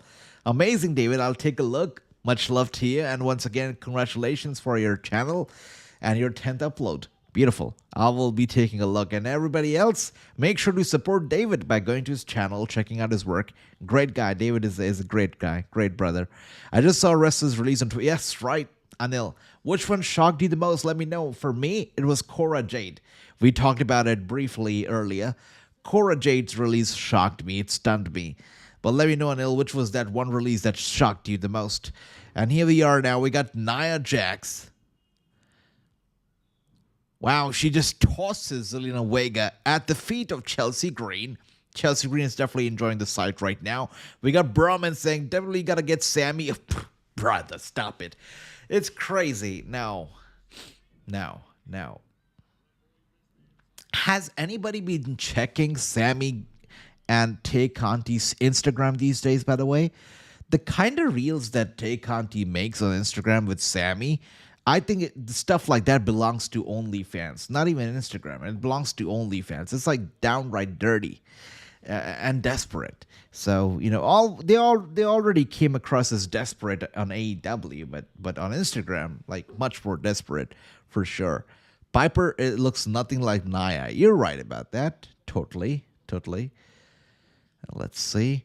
We got Tony Khan works around Joe's outside schedule much better than WWE, without a doubt. You're right about that. He supports his projects. Like, look at Joe. Yeah, he's a busy man. Joe does a lot of stuff as well outside of wrestling. Does a lot of voiceover stuff and whatnot as well. So, you're right. Totally.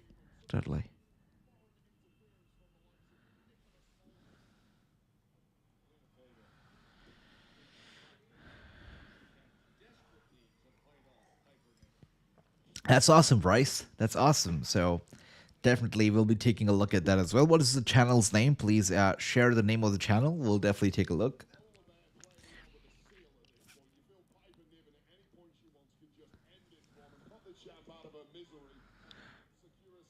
No, I did not do that. Did I really do that? I'm sorry, True. Did I do that? I'm sorry. Okay. Look, it's early over here. What can I say? I got 2 hours of sleep. So maybe it's just my sleep kicking in right now. True. I'm sorry. That is so bad. I'm sorry. If I called her Nia, my bad. I'm sorry. I would have never done that. I don't even like Nia Jax, but I love Piper. I got a lot of respect for Piper. Wow. Yeah, I don't even, when people, when Vince called her Doudrop and everybody else called her Doudrop, I called her Piper. That's how much I loved Piper. So I would never call her Nia. That would be disrespectful. So, sorry, True. But thanks for the catch. That's crazy. I can't believe myself sometimes. I really called her Nia. That's insane. That's disrespectful to Piper. Bro, man, stop it, all right? Look, Nia Jax, she's no Stephanie Vaquer, I'll tell you that. And I thought Stephanie Vaquer was your girl, bro, man. I mean, what are you doing around Nia right now? Stephanie, by the way, has, ever since she's appeared on Raw, and the past couple of weeks she's been on Raw, she is gaining a lot of popularity, especially on social media, and she knows what she's doing on social media as well. Her social media game is actually on point, and this past week she got over 1 million followers on Instagram. So she's hit that big milestone on Instagram. So good for her. I mean, things are definitely moving in the right direction for Stephanie Vaquer. Thank you once again, David. Much love to you. And Andy says, AJ, I dozed off minutes ago. Sorry about that, Andy. Welcome. Good morning. Good morning. Good to see you. Good to have you back. I was wondering, where's Andy at? Yeah, good to see you, Andy. Welcome back. Love that, Bryce. Love that. Well, good luck for you as well. Good luck to you for your channel as well. And here we are now. We got Piper Niven. Oh, a kick to the head. She's taken aback a little bit, and here we are now. We got Zelina Vega on the second rope. A big-ass slap across the face of Zelina from Piper. This is like one of the worst moments I would like to forget. This goes down in the list of moments we should all forget about, Right next to me dozing off during the WrestleMania watch-along, me calling Piper is just as bad. Piper Nia is just as bad, yeah. I can't even believe that. And here we are now. We got Zelina Vega, Latina Heat, and she goes down on Piper. Piper in trouble. Zelina goes for the cover, but she kicks out. We got Brycing. It'll be only live, I believe. I see. Need to rename. Oh, I see. Okay. Well, much love to you. Who said Stephanie Vaquer name? That is my mom. He says Ricky is back as well. Ricky, welcome back. I did. I said her name, I wish that she was like Joe Hendry, like say her name and she'd appear. I wish she was like Joe Hendry in that regard. And here we are now. Piper going for the cover on Zelina Vega. Vega kicks out once again. We got Andy say good luck for your channel. Well, much love, Andy. Much love. It may not actually be possible for Zelina Vega to hit that, but it's certainly possible. All the way. Looking for the cannonball and the last possible second. By the way, it seems like tonight's main event is going to be a women's tag team match for those who missed it. It seems like that is the direction we're headed for tonight's show. A women's tag team match is going to main event the show, guys.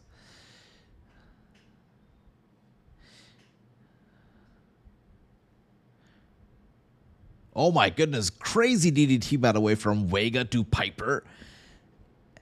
For those who missed it, in the main event, we are going to be getting Jade Cargill, who is teaming up forces with Tiffany Stratton, and they're going to be taking on the team of Naomi and Nia Jax. I think it's anybody's guess that this match is either going to, end up in no contest, or it's going to end up with Jade Cargill and Tiffany Stratton winning. And definitely we're going to be getting a face-off, I feel, between Cargill and Tiffany, because without a doubt, this is like a SummerSlam kind of a main event, right? Jade and Tiffany. It will be good. It will be good. We got two polar opposites, two powerhouses, are very skilled workers in the ring going up against each other. It will be nice. Nice.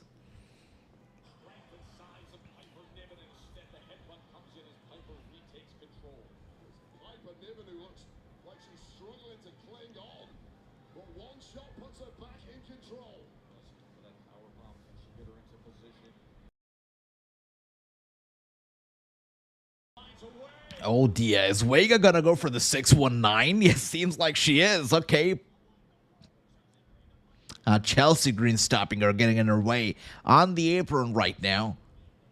Chelsea stopping Vega. And Piper with a crazy elbow strike to Chelsea. Unintentional, though. Ah, dear. And Vega takes advantage of the confusion, goes for the roll-up, and gets the victory. So Piper, I think Chelsea's happy that Vega got the victory. Look at that. She couldn't even keep her smile. Couldn't even hold her smile right there. Weeks in a row, a colossal disaster for the Green regime. This time, it was a friendly fire incident. Yeah, she's smiling. And somehow, She can't hold her smile. She's pretending not to be happy, but she's actually smiling. Look at that. That's crazy. But Vega, of course, still the U.S. champion. Good for her. Matches have been blown up and thrown out because of you getting yourself involved. And by the way,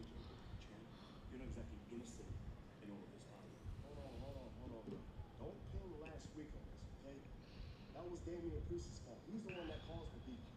And as far as Jacob, he's telling everybody they better stay out of his way. That's a warning. Warning received. Which is why at Backlash, Jacob's going to defend that U.S. Championship against Damian Priest and LA Knight in a triple threat match. Well, as expected. Technically, Drew McIntyre won the match. He's the number one contender. If there's anybody that should fight Jacob, it's Drew. Fatal 4-way. Forget the triple threat. Let's make it a fatal four-way. Well, True was right. I said it was going to be a triple threat, but, True said, nah, it's going to be a fatal 4-way. And True was right. It is going to be a fatal 4-way match. At Backlash, Jacob Fatu will have to defend his title against 3 other people. Interesting. Damian Priest, LA Knight, Drew McIntyre, Jacob Fatu, fatal 4-way for the U.S. title. I like it, I feel like the U.S. Championship being defended in triple threat or fatal 4-way match is probably more interesting than just one-on-one. I like it. Maybe make it a thing. I like it a lot. Okay. Definitely, Bryce. We'll be tuning in, brother. We'll be tuning in. Absolutely.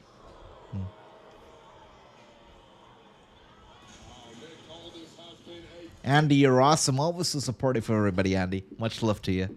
I love that. Tonight, because WWE Women's Champ Tiffany Stratton and Jade Cargill are going to team up in tag action against Nia Jax. You're right, True. So the Lady Bloodline is going to be in action tonight. They're teaming up forces, and they're going to go up against, of course, Jade Cargill and Tiffany Stratton. And up next is going to be Randy Orton. Still to come, by the way, is Rey Fenix and Carmelo Hayes. By the way, I don't know if everybody got this good news, but very soon, in a couple months, SmackDown is going to go back to being 2 hours only, which is great. Something doesn't feel right watching a 3-hour SmackDown on Friday night. Always, SmackDown has always been like the 2-hour show for me. So 3 hours, it doesn't feel right. But anyways, it's going to be a nice night ahead. We got Randy Orton coming up next. I'm not sure how he's going to be building up his match to John Cena without Cena being around. But he's going to do it up next. And after that, we got Santos Escobar in action against Rey Fenix. And then we've got the women's tag team match coming up. So that's that. I like that, Bryce. Okay. Jacob Fatu better have long reign as champion, says Andy. I hope so, too. He already looks so good with that title. The title looks good around his neck or wherever he likes to wear it. It's good. You're right. True. You're right. They just flipped hours. Yeah. All right. Let's see.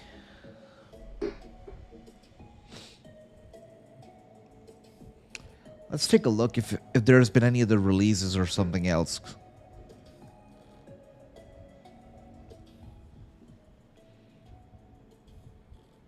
Yeah, it doesn't seem like there's been any other release, which is good.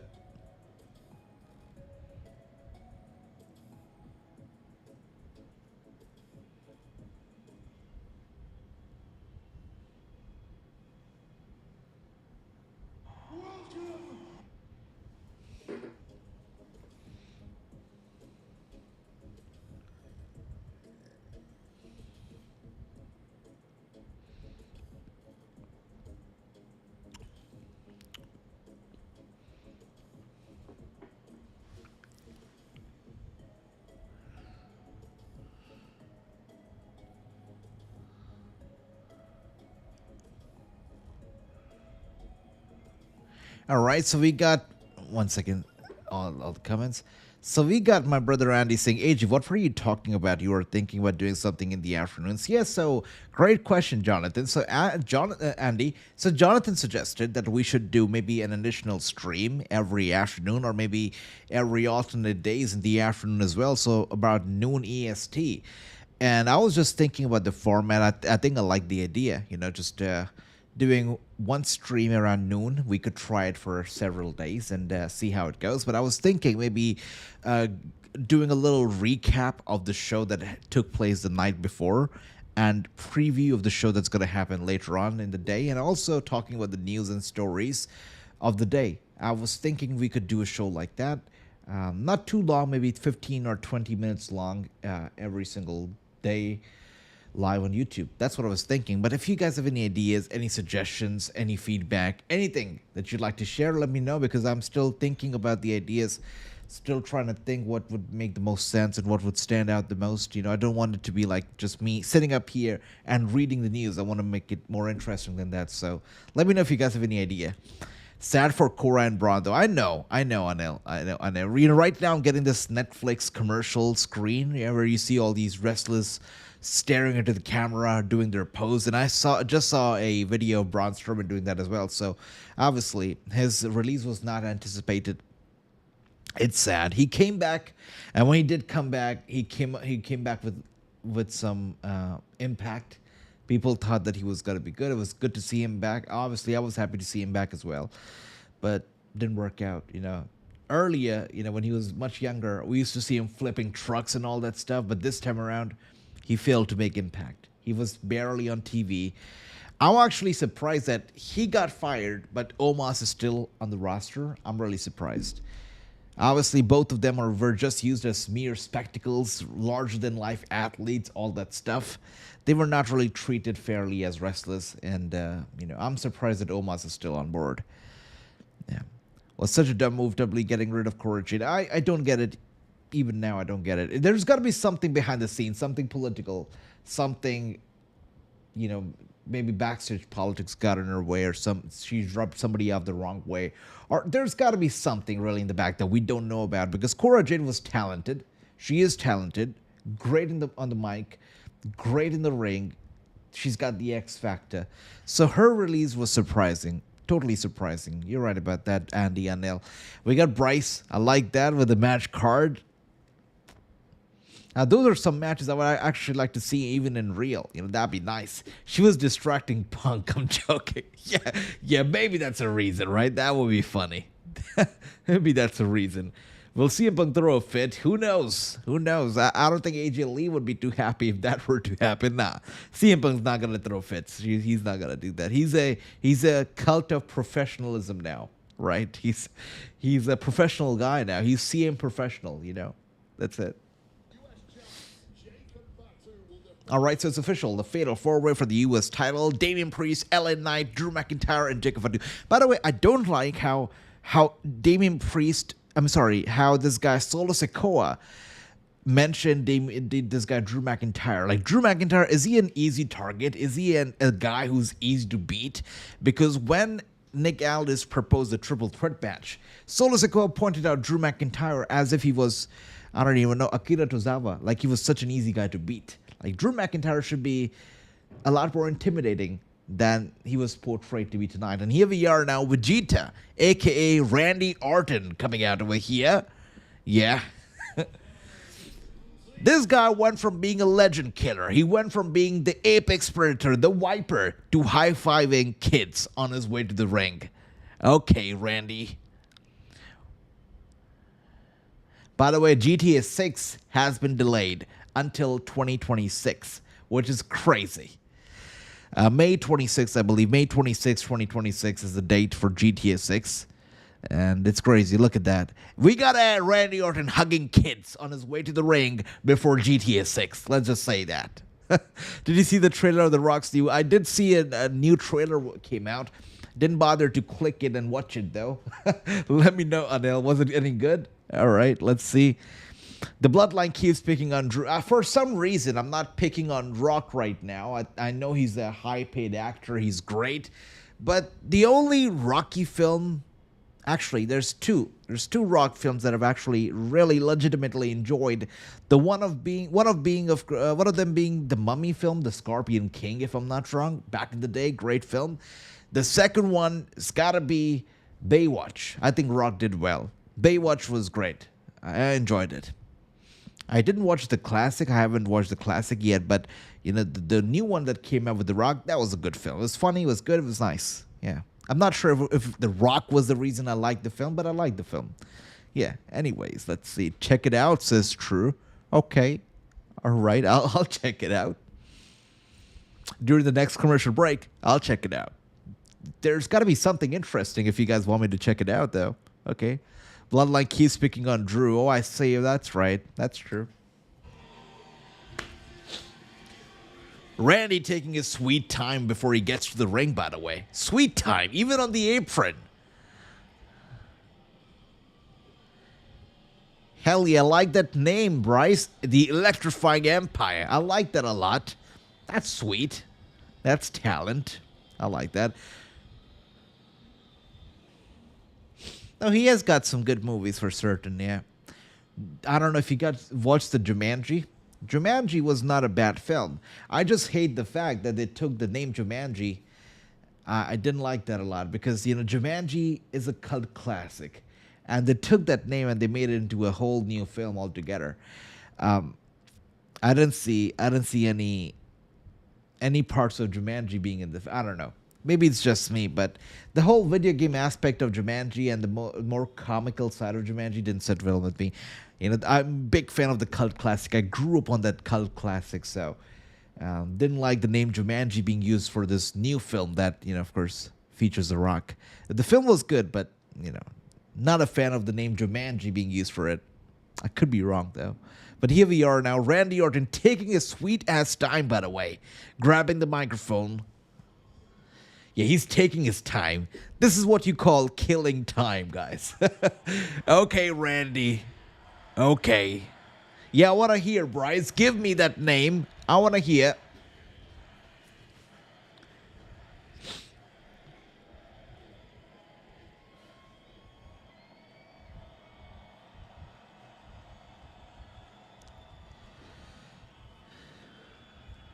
I know we're 2 hours in Des Moines, but welcome to Friday Night SmackDown! And this man should have opened the show instead, right?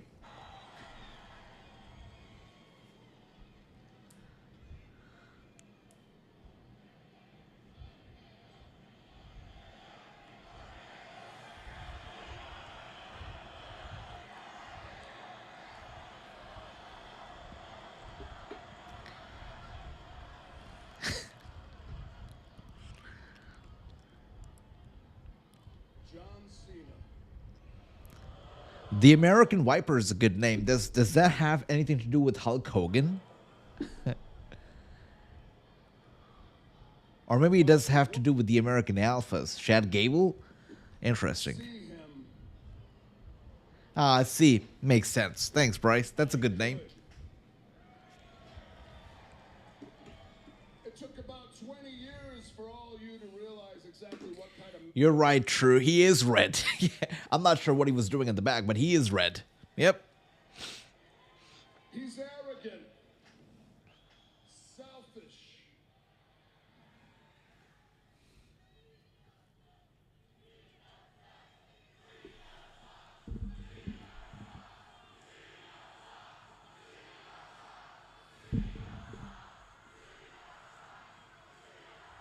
He is an entitled brat that gets whatever he wants. John Cena is the ultimate shiny new toy to be played with by the ultimate puppet master. Randy Orton describing his former self right now. That's exactly the kind of guy he was. I gotta hand it to you, man. You're smart. You took advantage of the PG era. Did you ever take advantage of the PG era? You were willing and, quite frankly, eager to be a real life, walking, talking cartoon character. While I, on the other hand, did everything that I could to be true to who I am. So, really? So he was true to who he is, really? So was that fake or is that fake? Back, he didn't care about all of you. All that John cared about, all that he cares about is his bottom line. You're right, True. We need Orton and Rock. We do need it. Yep. It has brought I wonder if he'll ever get it, though. Right? It has brought him right into the mainstream. It has enabled John Cena to make sure that every single month he has a brand new colored t-shirt come out to the merch stands along with headband, hat, neckband, waistband, armband, wristband, shorts. I mean, I think there's sneakers, dog tags, and a little towel that says never give up. anything he can squeeze his name onto, he's going to put at the merch stand so that all you kids go and grab it up. He wants to make sure that you love him even more than you already do. I'm not gonna lie, but all these new shirts every single time that he shows up, it makes the shirts actually less impactful rather than having one merchandise piece that was actually impactful. Now he's got a new shirt coming up every single week, every single time that he's on TV, and it doesn't make it that much of an impact to me, I guess, because I don't even remember what merch he was wearing last week or the week prior. It's obviously it works for him and it works for WWE because they sell a lot of those shirts now. And crazy Cena collectors would buy every single one of him. But it's not really impactful, I feel.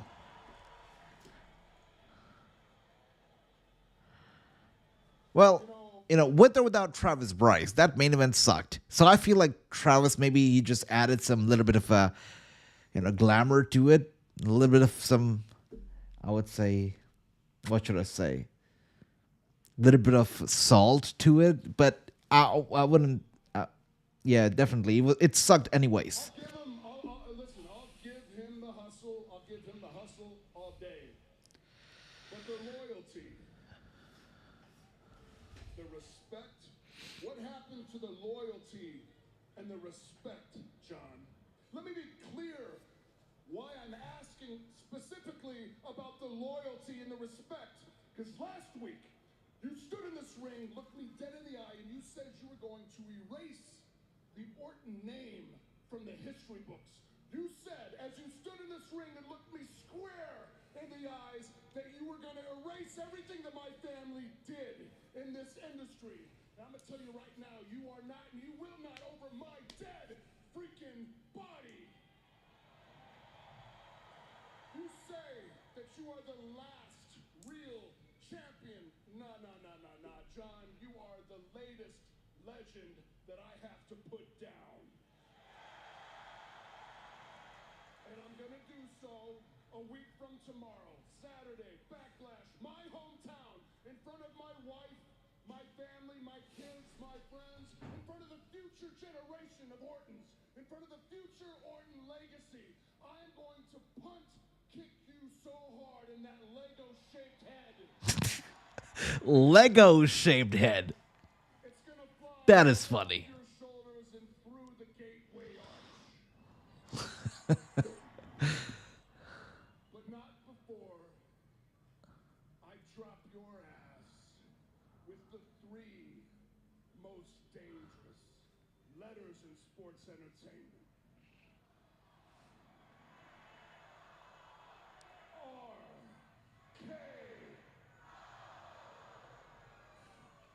Okay. Okay, well, that was a nice promo. I gotta give it to Randy, right? He's a legend himself for a reason now, right? Legend killer or not, definitely a legend. Randy is great. That was a good promo. I have to give it to him. It was a good promo.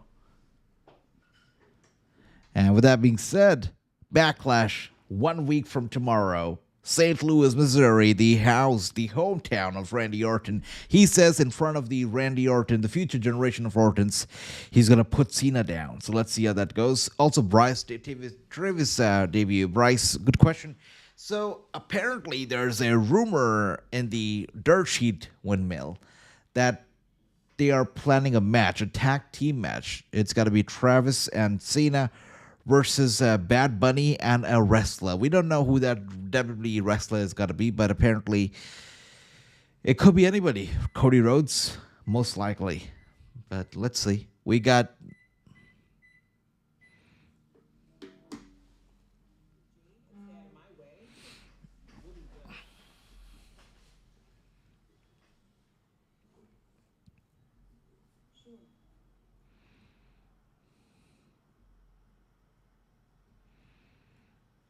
That segment got no reaction from the crowd, by the way. 0.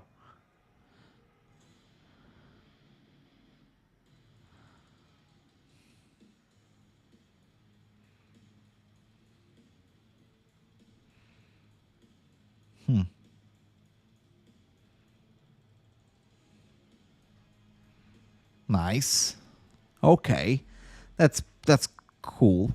Ray Phoenix with his entrance. That's a good entrance. Okay. Pretty cool.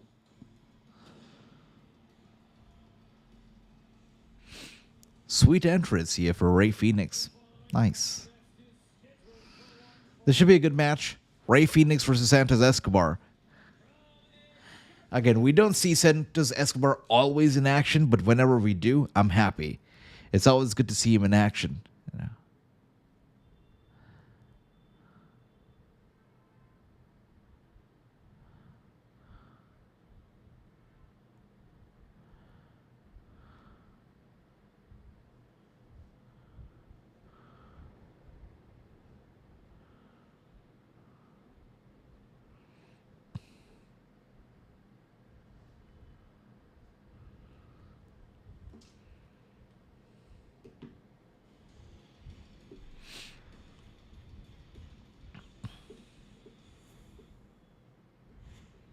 All right, with that being said, we go to commercial. Wait a second. Wait. I'm getting an Evolve commercial on Netflix right now. Are we gonna get Are we getting Evolve on Netflix?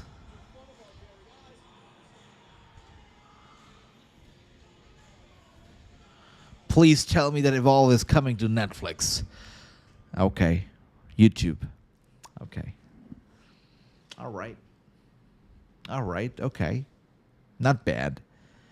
We'll have to check out Evolve. You know, I'm intrigued. I'd like to check it out. But there's so much like wrestling, WWE content out there now, right? You got Evolve, you got NXT, you got SmackDown, you got Raw. Now you've got this new up-and-coming show coming up as well from WWE where they pull up the curtains. There's a lot of WWE content over there. Now you got, of course, Stephanie McMahon with her podcast and dozens of other podcasts. You've got Raw Recap. There's so much content that WWE itself is producing now. It's insane. It's insane.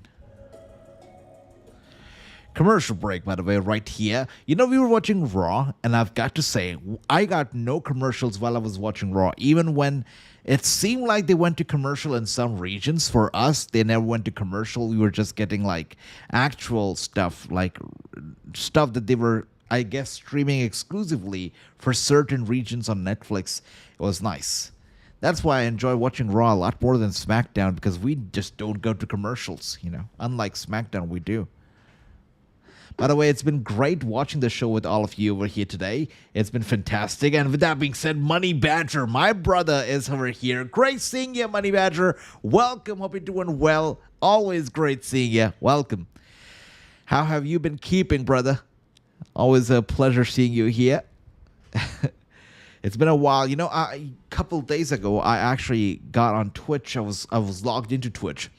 And I was looking at, like, our DMs, and I was looking at Money Badger over there. I was like, how is Money Badger doing? It's so good to see you. Welcome, brother. Welcome. You're not as active on YouTube, right? Are you still active on Twitch? Are you streaming on Twitch as well, Money Badger, these days? I know. Yeah, it's so good to see you, brother. It's so good to see you. You know, I'm here now. I wasn't streaming as much until, like, WrestleMania, but now we're more regular, and I am here, like, every week. So hopefully we're going to be seeing you soon in the future as well. I see. So you stream on Twitch and YouTube. Okay, I see you. All right. Well, I was also thinking that maybe we should, like, do simultaneous streaming on both the platforms. We'll see. We'll think if we can do it, but it's something that I was thinking about as well. Maybe, perhaps we're going to stream on both Twitch and YouTube. If streaming on Twitch means that I'm going to see you more on the chat, then maybe I should get on Twitch, like right now. I see. Yeah. That would be nice. That'd be nice. Did you enjoy WrestleMania? Are you enjoying WWE these days, Money Badger? I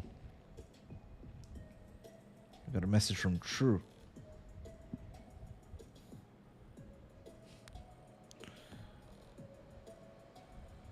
Oh, somebody told me, okay, True actually asked me to take a look at Andy and True, I believe, right? They asked me to take a look at this new trailer for The Rock's movie. I totally forgot about it, but I will take a look at it now. 1 second. 1 second. We'll have to take a look. Because you guys got me curious, right, when you asked me to take a look at it. So, new Rock movie trailer. Let's see, what does it actually have here? What's good about it? Let me see. Probably looking at my eyes. How did that happen? Well, have you ever heard of the Ultimate Fighting Championship, the UFC? That's the bloody thing they're trying to ban. This guy is the best he has ever seen. Do you hate each other when you fight? Absolutely not. How do you know Mark Perry? Oh, we go way back. He's a buddy of mine. Come on, baby. Too much? Never. Too much? No. Please welcome in his Octagon debut, Wow. Wow. Best feeling there is. It's 40,000 people. Wow, look at him. That's insane. You know what I like it, man? Holy crap. No contract, no money. No money. Do you have any stronger pain medication? Advil? Advil? Yeah. Whoa. Bob, would you like handing them out? A candy. Let's all get in. Let's all, everybody get in. Hey, Doc, do you take this picture for me? Very nice. At the beginning of the fight.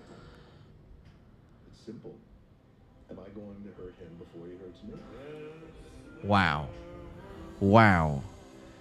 I'm blown away right now, guys. I'm blown away. What a great cast. Let's just talk about the casting. They got Emily Blunt. This is great. And Dwayne looks great. The makeup, the everything, the cosmetics is beautiful. And it's the perfect role for him. Wow. I am blown away. I wasn't expecting to be blown away like this, but I am genuinely blown away right now. Looking at this trailer, I'm looking forward to this film. I'm looking forward to it. Hell yeah. Hell yeah.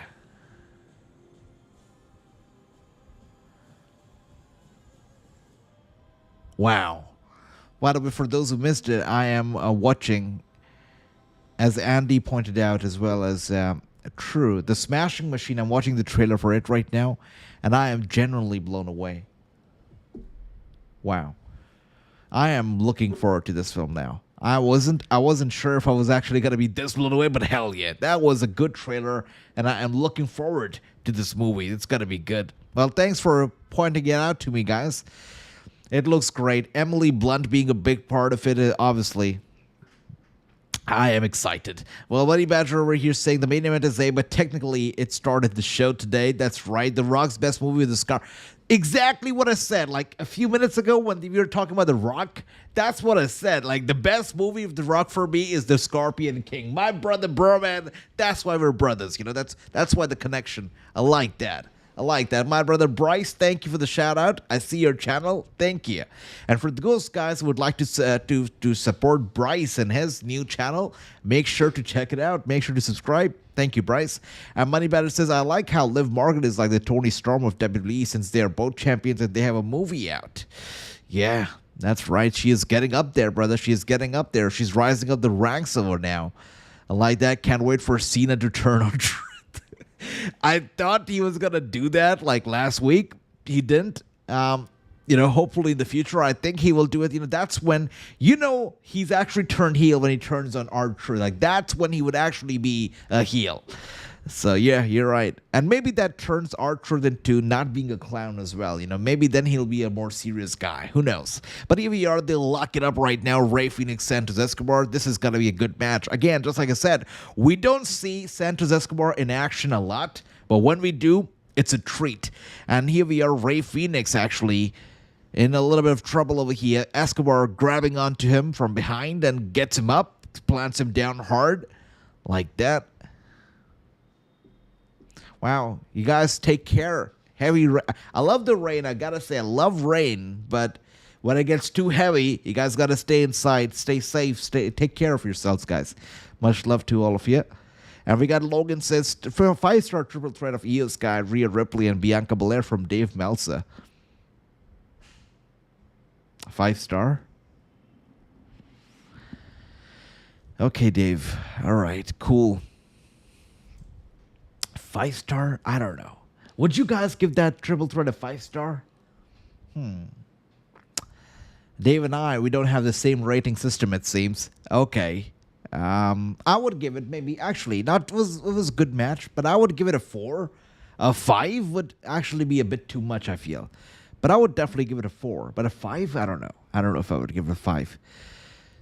Definitely one of the best matches of the night, but a 5? I don't know. But here we are, though. Santos Escobar actually dominating the match early, but Rey Fenix now with a chop to the chest out of nowhere. Escobar taking it back, and Fenix staring down at Santos over here. Escobar walking over to Rey Fenix. Oh dear. He goes down. I'm in Texas, and it's the same since Money Badger. Wow, look at that. Well, take care, brothers. Take care. Stay safe. And let's see. I'm rooting for Penta on this one, says Money Badger. Well, Penta. What do you mean? You mean Rey Fenix. Penta's brother. I see you, brother. I see you. I wish WWE will give Lucha Brothers versus New Day for a title. Would be nice. But, it seems like they're not going to put them together anytime soon because right now they're both doing well on their own, and I feel like that's the way they want to keep it for a little bit. They will ultimately have them join forces, but right now they're both on their own respective paths, and I respect that. But I guess it's going to be a little while before we see Penta and Rey Fenix joining forces, I feel. I get you, brother, Money Badger. A few minutes ago, I still cannot believe myself, but a few minutes ago, I apparently called Piper Niven Nia Jax. So it happens. Stuff like that happens. That's okay, Money Badger. I got you. I'm the king of doing that stuff, I guess. But, still so embarrassing. I really called Piper Nia. That's the kind of stuff that you get canceled for, brother, in these days. You can't do that. It's like, yeah. But thank you, True. Thanks, everybody. Let's see. That's not Penta. True is always here to correct you. He's like, that's not Penta. What are you talking about, Money Badger? I love you, True, for that. And here we are now. We got Escobar running the ropes, and now, wow, diving down on Rey Fenix. That's why he calls himself the greatest luchador out there. Escobar taking down Rey Fenix just like that. And here we are now. We got slowed down. That's nice. Running Badger, that's nice. Berman says, damn, you still talking about Nia? Okay. Oh, I didn't mean to say that. Look, I didn't mean to say that. Wow. No way. No. It's funny because you mentioned that. Maybe it's not Nia or Steph. Maybe it's Berman. Whoever you go after, I go after. Let's just say that, right? Because before you mentioned Stephanie, I had nothing to do with Stephanie. And now you mentioned Nia, and I've mentioned her like so many times. So maybe Berman. It's about us, not the ladies in general, Maybe I'm turning a little bit of heel on you. That's what happens here. And Penta is taller and bigger. Penta is taller and bigger, much bigger. He stands out from the rest. You put Rey Fenix, I'm sorry, no offense to Rey Fenix, but you put him in a group of luchadors, and you'll take him, and with similar masks and everything, and it take you a minute to really, recognize Rey Fenix, right? Really point out who Rey Fenix is. But you put Penta in a group of luchadors, and you'd easily be able to point out who Penta is, because that's how Penta stands out from the crowd. He's great. I love Penta. Love Penta, especially that walk is great. And Santos Escobar, by the way, showing off his pure strength. Knee strike straight to the chest. Plus, they wear different gear. It's all good. Yeah, that's okay. I called Piper Nia. It doesn't get any worse than that. Penta beat up Io and Chelsea. Like, Piper and Nia look different, I'll tell you. Yeah, that's the kind of stuff that you get canceled for. Like, that's like, you don't do that. But sorry, guys. But I have an excuse, Money Badger. I have an excuse, I got 2 hours of sleep. What's your excuse for calling Rey Fenix Penta? I'm kidding. All right. Rey Fenix down.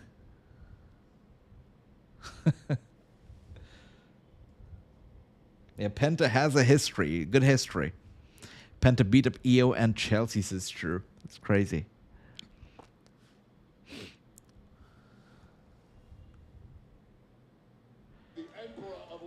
speaking of Penta and speaking of history, I am looking forward to Triple Mania this year. What is it gonna be like now that WWE owns it? What is Triple Mania gonna shape up to be like? The biggest event of the year, of course. You got 3 events, Triple Mania. I wonder what is it gonna be like. Excited. Well, that's a valid excuse then, brother Money Badger. That's a valid excuse. That's right. They're Lucha Brothers. That's right. Nah. Much love to you. Much love to you.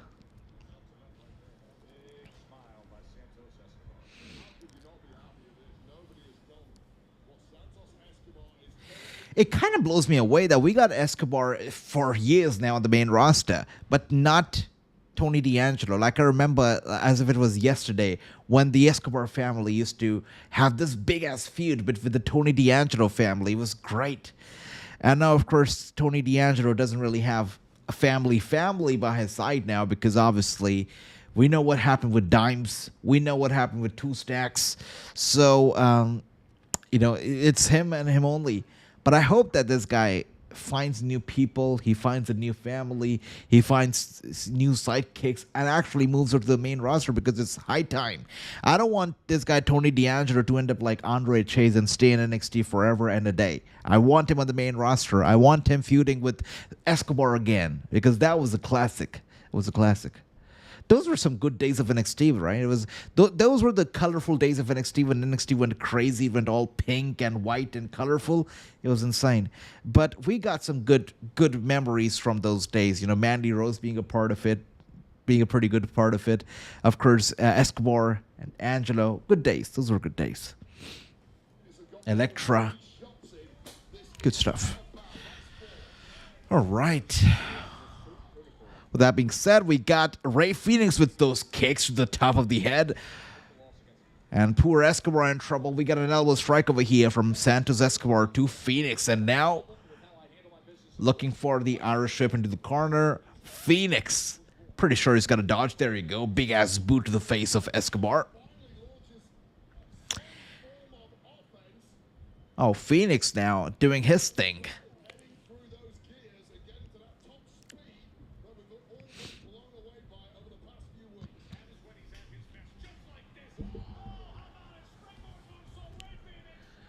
Wow.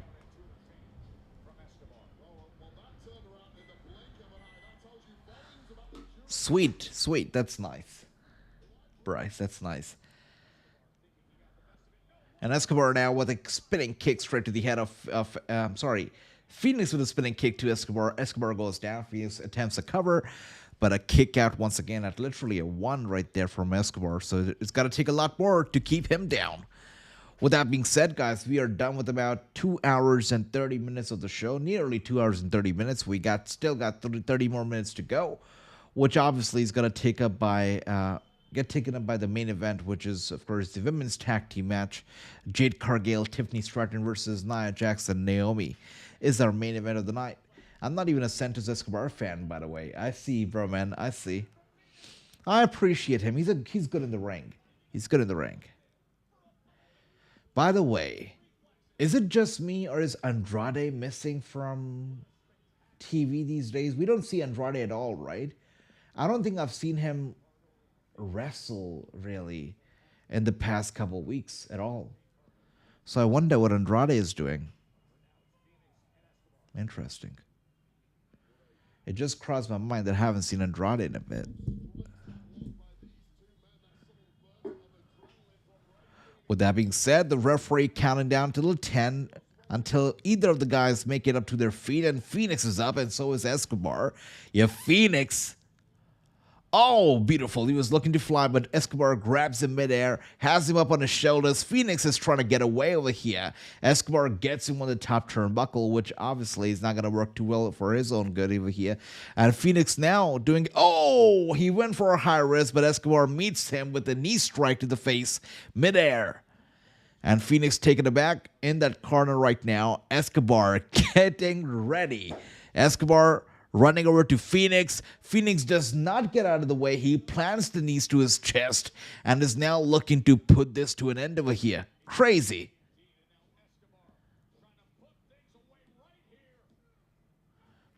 Phoenix still kicks out. Vicious and calculating as I've seen Santos Escobar in a long time. Well, Bryce, thank you so much. Why would I ignore the chat? Like, you're the reason why I'm here. Really. It's like, what I call the chat, I call it family, because if it wasn't for all the names that you're seeing right now on the chat, if it wasn't for them, I would not be streaming today. So, my brothers, when I say it, I mean it. Like Money Badger, True, all these guys that you're seeing right now, Andy, my brother Broman, everybody, even Logan, who's new to the family, by the way. It's so good to see him. Anil, my man, he's been great. Everybody that you're seeing here, Andy, all of you guys. Really, I've said it before, I'll say it again. A reason why I'm here. So thank you so much, guys, once again. Bryce, and welcome to the club. Welcome. And here we are. We got Ray Phoenix with the cover, and it's over now. Goes for the cover, gets the victory. Ray Phoenix defeats Santos Escobar, the self-proclaimed greatest luchador in the world today. And there we go. Phoenix with a victory. Big victory. My brother, Broman. Who needs Stephanie Vecchio or even Nia Jax when I got Broman right by my side? I need nobody. Yeah. Thank you. Thank you, Bryce. You take care. I'll see you for certain on your live stream. Definitely. Let's see. Well, definitely we'll be adding more mods in the future, Bryce. But right now, I'd just like to grow the chat a little bit more because I don't want new people to come in and then everybody's a mod, So I'm keeping the mod limited right now because if there's lots of mods, it also hurts the algorithm because now you've only got your club here, nobody else. So mods, I'm not adding more right now. We got a couple, but we'll be adding more once the chat grows and we have more members. We have more subscribers and more viewers watching live. So, but once I do add more mods, Bryce, you're going to be first in line, okay? Thank you. I wouldn't be able to either. But eventually she's gonna have to learn that this title belongs around my big little shoulders. And as for Jade, as long as she stays out of my way, we won't have a problem. Or you stay out of mine. And anyway, I'll be focusing on Naomi.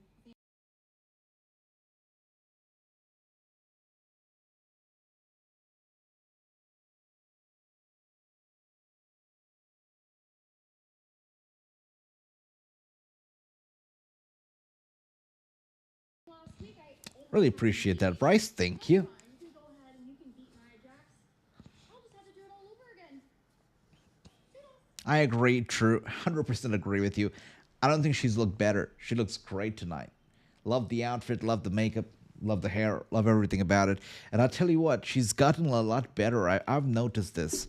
She's a lot better on the microphone now, a lot more confident, even in that segment that we just saw, a lot more confident talking. And I just like it. I like it.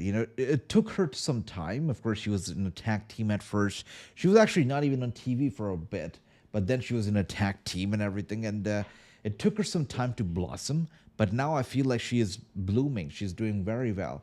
So I'm excited to see how she does, up against Tiffany Stratton, the champion. It should be good. Let's see. Yeah, Bryce. Thank you. Thank you. Really appreciate that. And we say, Bunny Batter says, I heard Braun Strowman was released. I would have loved him in the Wyatt 6. Yeah, it sucks for Strowman. It really does, actually. It does. I'm not sure what kept him back. Actually, should I say I'm surprised that Karrion Kross kept his job, but Braun Strowman got released? Because let's be honest, between Karrion and Strowman can easily, he's easily much better than Karrion Kross. The only reason I believe that Karrion Kross still has a job is because of the smoke show Scarlett Bordeaux. If it wasn't for her, Karrion wouldn't even be hired right now. So, yeah, I'm surprised. Like, come on, Karrion Kross? That's crazy. That's crazy.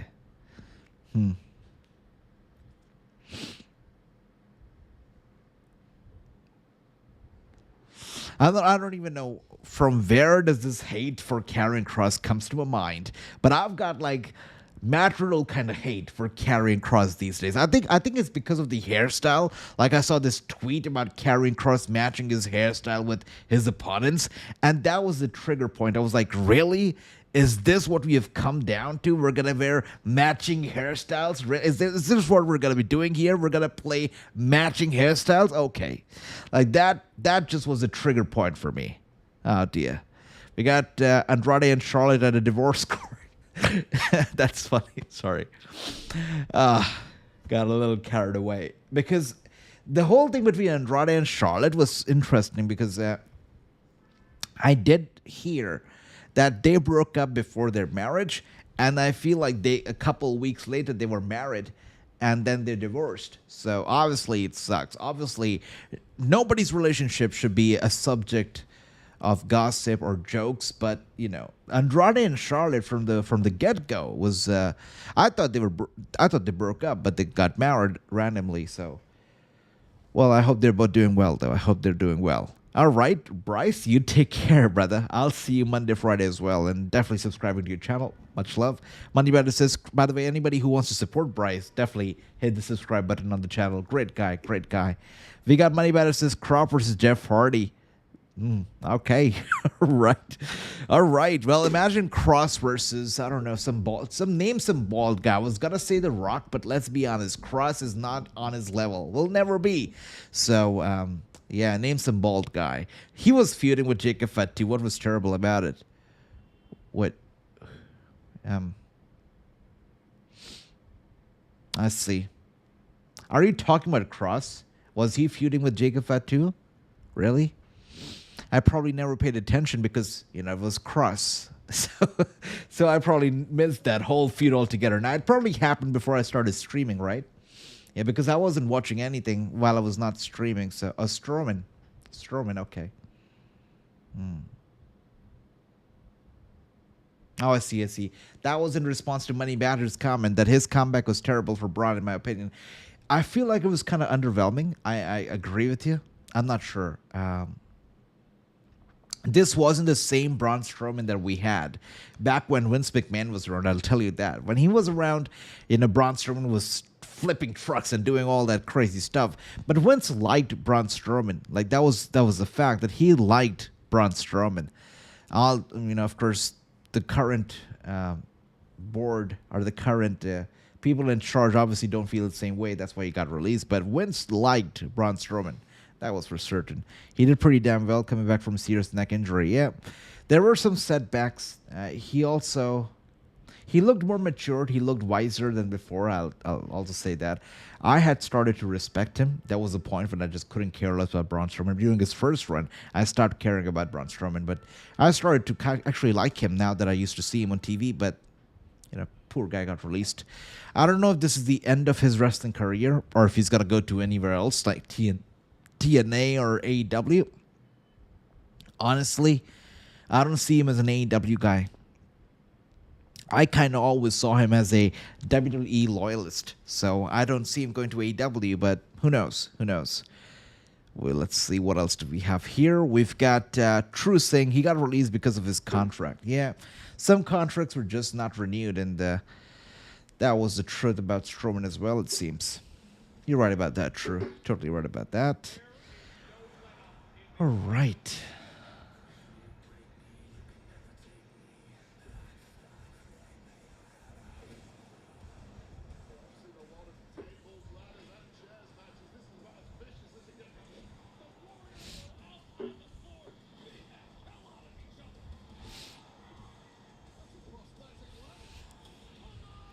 All right, we got the Quad Daddy over here. AJ, can we see her?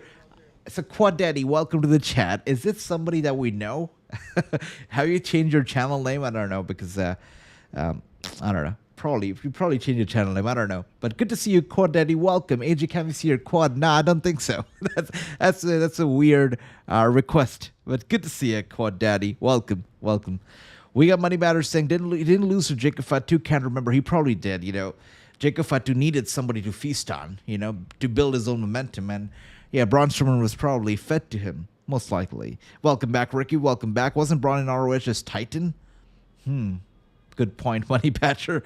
Ricky says, sorry, I took a nap with this boring SmackDown tonight. Ricky not impressed with SmackDown. Last week, SmackDown was popping, by the way. Still can't get over the tag team ladder match for the tag team titles that we saw last week.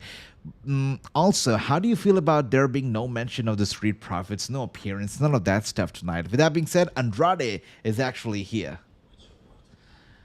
Okay, Santos. You know what? What? I know you don't care about the Garza. And my problem, I don't like you. I know you was talking about legacy, respect. Oh, no.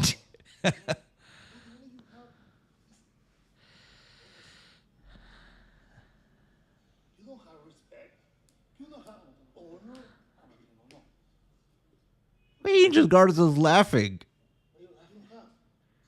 Garza agrees, it seems. Holy crap.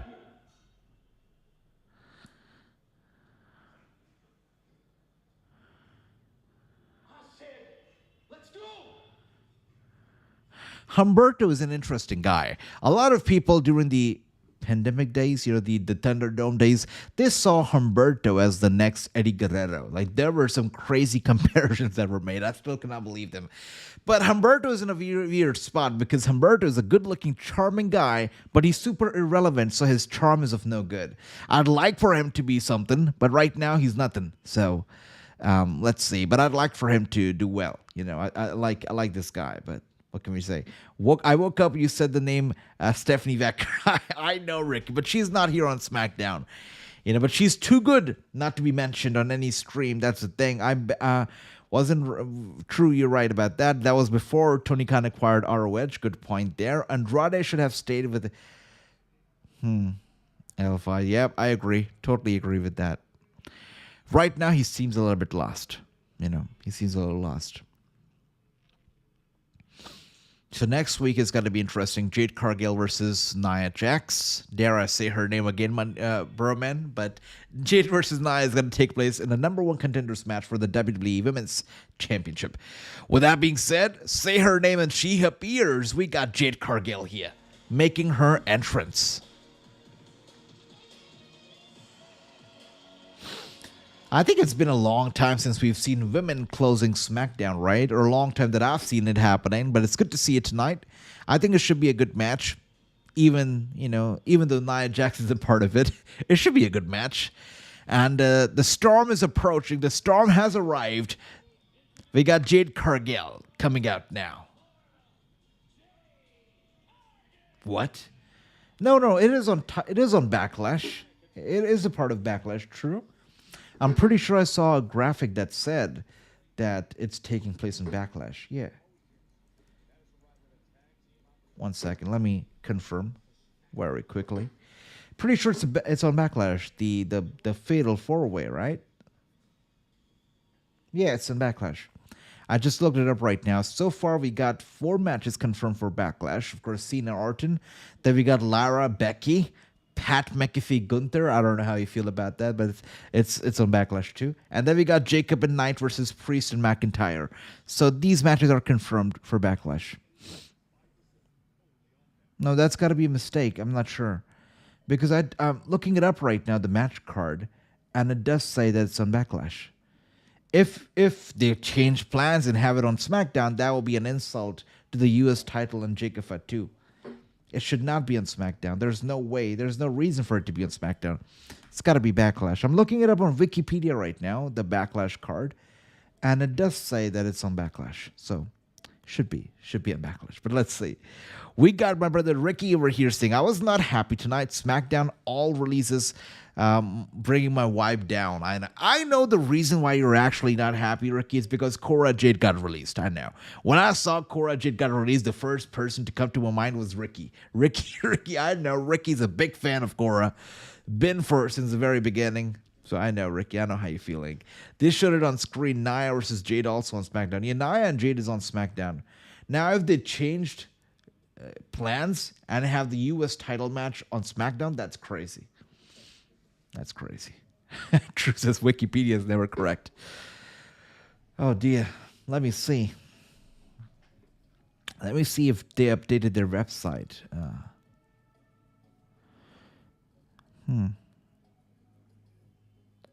Okay, so I see it right now. True. Wait a second.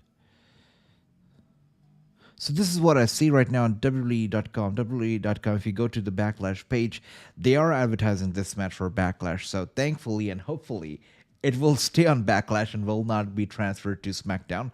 But if they do change plans and they have it on SmackDown, that will be terrible. I mean, this is a pay-per-view quality match.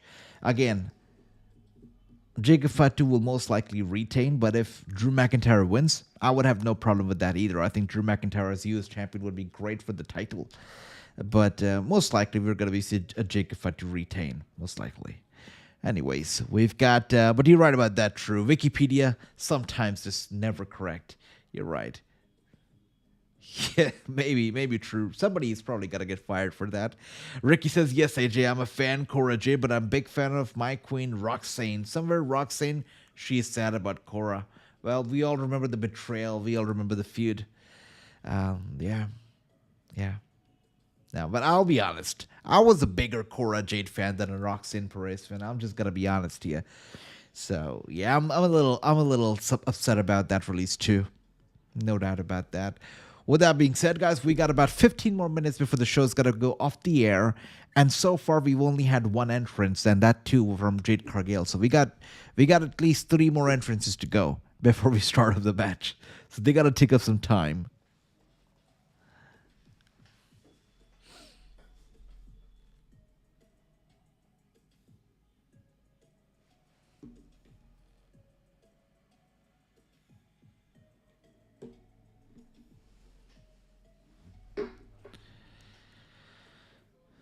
Oh, I think we're back from the commercial break. Yes, we are. They're showing off signs of the night. Okay.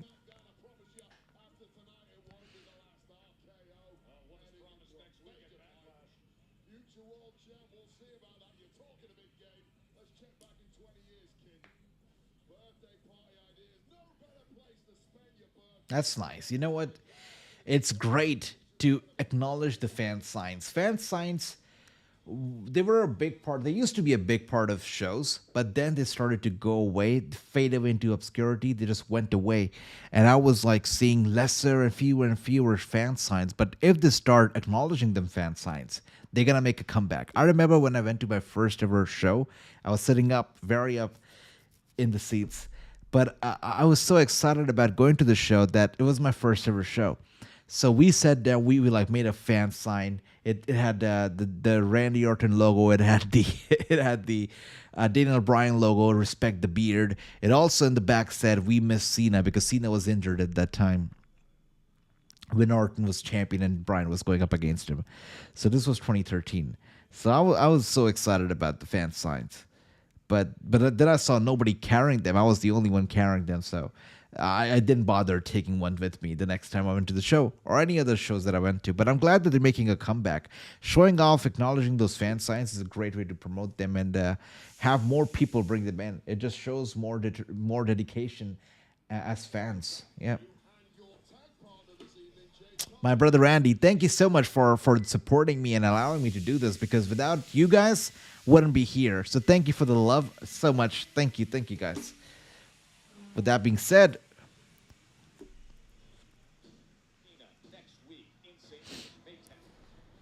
you know, guys, it's, as you know, it gets very early for me to do these shows, but I am considering in the future starting the streams at least an hour prior, where we're just sitting, we're jamming to some music, we're playing some games, we're reading some news, we're doing all that kind of stuff, and we're having like 1 hour or maybe 30 minutes of a little pre-show before we actually start streaming, something like that. So I'm considering it. I don't know if we can actually pull it off, but I'm considering doing it.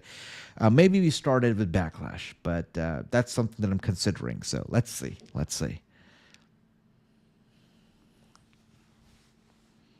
With that being said, Nia Jax is over here.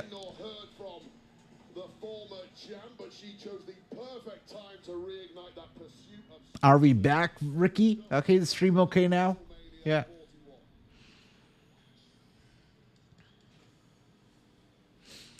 So everybody gets their own entrances, and we got 14 minutes left before the show is gonna be over.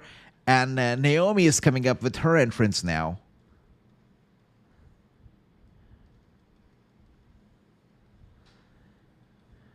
Interesting. I never realized that even the caution tapes are kind of like, they kind of glow in the dark. So that's a clever move. I never realized that. That's nice.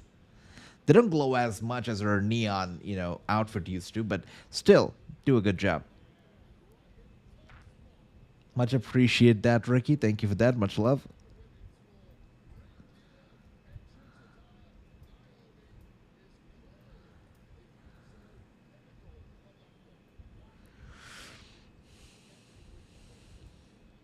Naomi definitely a future Hall of Famer. 100%. 100%. This lady's a fighter, right? She refused to be in the undercard. She refused to be ignored. She is good in the ring. She has worked hard on her way up, without a doubt. And the match is now underway. All these ladies going up against each other. This is supposed to be a tag team match, but they are not wasting any time to get their hands on each other. We got Tiffany Stratton, by the way, pushing Nia Jax out of the ring over there. And Nia Jax grabbing Tiffany by the hair. And Tiffany sending Nia Jax over to the steel steps. Jax goes down. And Tiffany with the blow to the back. There you go. Series of punches to the back over there to Nia Jax. Nia Jax, though, trying to slow Tiffany down, sending her to the barricade. And down she goes. In the ring, we got Jade Cargill and Naomi. Cargill, obviously dominating Naomi so far, standing tall in the ring over here with Naomi dazed, dizzy, uppercut to Naomi once again, and Jade Cargill grabbing her by the hair and sending her down to the ringside. Wow. This has got to be a mistake. Jade did not have to follow Naomi ringside. I don't think this is going to pay off, but Jade Cargill right now still dominating, sending Naomi headfirst into the barricade, once again headfirst into the ring post. Naomi trying to get away.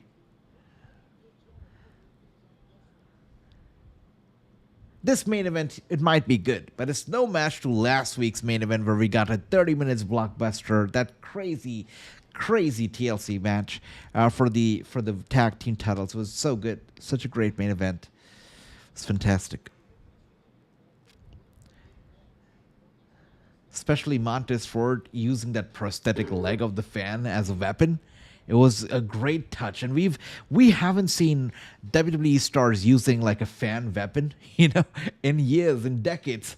So that was very fresh and very cool. I think the fan really appreciated his prosthetic leg being used as well. It was nice. I'm not sure how Vince McMahon would have felt about it, but it was pretty cool, and I don't think that there was any problems with that. And here we are. By the way, I don't like the fact that the Street Profits were not even they did not even show up tonight. Didn't really like that, but okay. And Naomi now, slap to the face of Jade Cargill. Jade Cargill taking it back, and Nia Jax tags herself in. I don't think that Jade realized that. And Nia, from behind, takes her down. And just like True said, Jade looks great tonight. And now an elbow strike, knocking Tiffany off the apron. Jade Cargill's down. Nia Jax in the middle of the ring, showing off. Are we going to a commercial break? No way. Oh, we're back. We're so back. Okay. And Jade Cargill once again sent chest first into the corner. Now shoulder first into the ring post. Nia Jax is punishing Jade Cargill as we speak.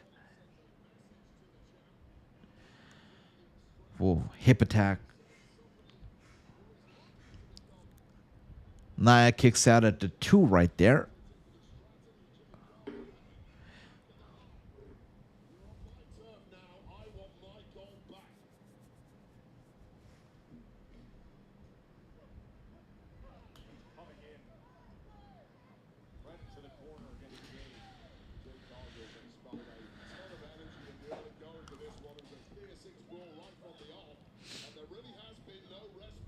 And Naomi now with a series of kicks to Jade Cargill right in the corner. And Nia Jax as well with the hip attack once again to Cargill. Cargill squashed, really. Not doing too well right now. She needs to get away from that corner, make it over to Tiffany Stratton. Looking at the time, by the way, we got about 9 minutes left before the show's got to be over. Much love, Ricky. Much love, Andy. All right. By the way, both Andy and Ricky dozed off during this show. It kind of goes on to show that it's not the greatest of an episode, I guess, right? Not the greatest SmackDown. Hopefully next week's SmackDown is going to be better because next week, we got... This is going to be the go-home for Backlash. We're going to be having John Cena actually appearing on SmackDown next week. So I think it should be better. Hopefully Street Profits also going to be making an appearance. And we got roll-up Jade Cargill taken down once again with a clothesline from Nia Jax. Tiffany Stratton eager to tag herself in. And got about 8 minutes left. So Tiffany, better hurry up. Poor lady helplessly watching from the apron as Jade Cargill continues to get punished by Nia Jax. Nia Jax now has her in a headlock. Some trash talking going on over there as well.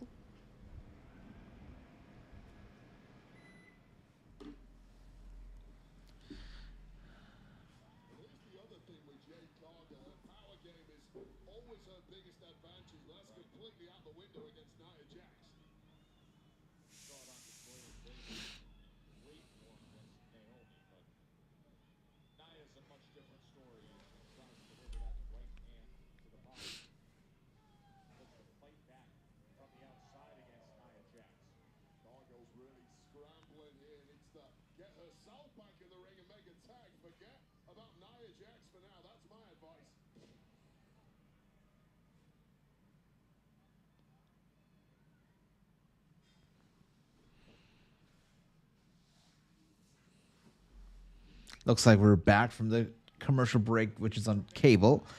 Yeah, things should pick up right now as we are back from the TV break. And Cargill trying to make it over to Tiffany. Is next Saturday MLW doing their pay-per-view on Really? On YouTube? Or is it like a paid pay-per-view, Andy? Or is it like free? Interesting. Let me know. It's interesting to see more and more people now adapting YouTube. Of course, we're seeing it with WWE and Evolve, how they're running their Evolve shows on YouTube for the international markets. And now you said MLW doing the same. Thank you, my brother Ricky. Much appreciate that. Much love to you. Thanks. And here we are. It is Naomi who's tagged herself in. Tiffany still struggling. She's down ringside.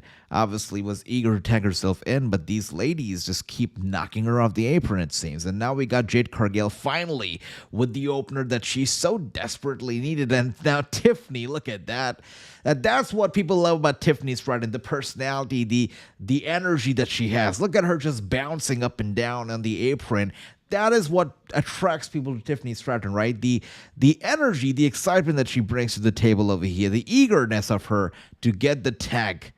And Jade Cargill pushing Nia away and finally tags herself in, tags Tiffany in. Tiffany in with the clothesline, but of course not enough to get Nia down on the mat, and Tiffany with an elbow strike to Nia Jax, followed by a great knee to the face, and it is Tiffany time indeed. And now we got a little bit of a cartwheeling and Tiffany action, followed by a reverse elbow strike once again to Nia Jax. Tiffy time indeed in full force. Nia gets Tiffany up on her shoulders, and Tiffany rolling her up for the cover. It's a 1, it's a 2, but Nia kicks out. Wow, that was good. That was a nice little exchange over there. Pretty good on Tiffany's part. Free on YouTube, says Andy. That's nice. I might have to check it out, Andy. All right, I'll take a look. Might have to do a little MLW watch along then. Is it going to be live as well, Andy? Interesting. Thanks for sharing that, brother. I'm also looking forward to the Crockett Cup with Natalia. This year should be good. I think it's been a couple of years since we've watched Crockett Cup, so this year I think we should check it out. And here we are now.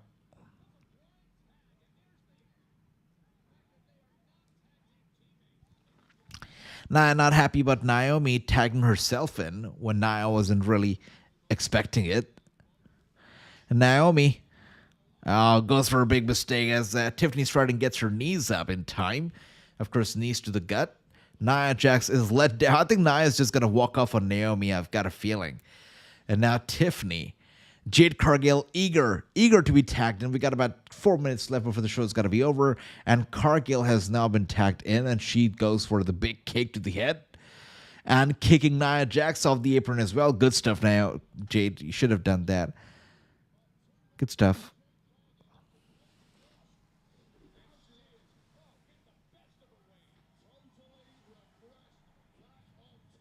Cargill looks great. She looks like I was about to say she looks like a Mortal Kombat character, but she looks even better than that. Ruthless, beautiful, all-in-one package. Great. Cargill looks great. And now is she gonna go for a choke slam? Licking the face of Naomi. Now that's something. Choke slam from Jade Cargill. Love that moveset too. And Nia Jax though, to ruin the party, to spoil the party, breaks the cover, drags over Naomi to the corner, and forces the tag, really. Man, this is why I can't like this lady, really. You're right. You're right. That is exactly when we stopped watching NWA.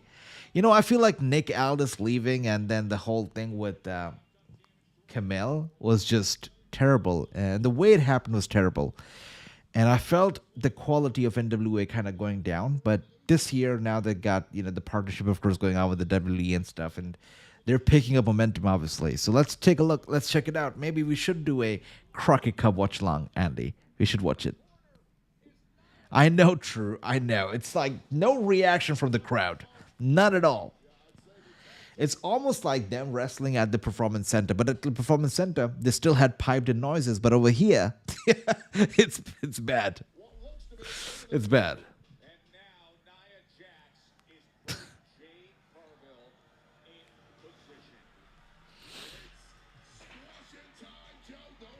position. Ricky says this is the worst crowd. And Jade Cargill showing off her power, her strength. Crazy. Beautiful, beautiful, beautiful, beautiful power bomb. That was good. Well, I guess this kind of spoils the number one contenders match that's going to take place next week between Cargill and Nia Jax. I mean, the way she power bombed Nia was incredible, and I think she's going to do it again next week. I can get used to seeing this. This is good. This is great. And this is what Jade Cargill is all about, right? Just the strength, the raw power that she possesses. It's good to see that. Jade Cargill is here, and she could be soon to be champion.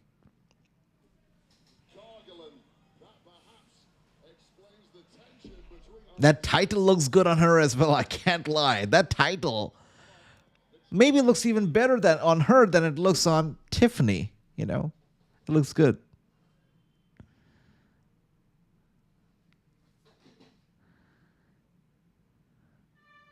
Honestly, with that black outfit that she is on, I would not mind if the title's belt were like black for Cargill only, because wow, how badass would that look, right?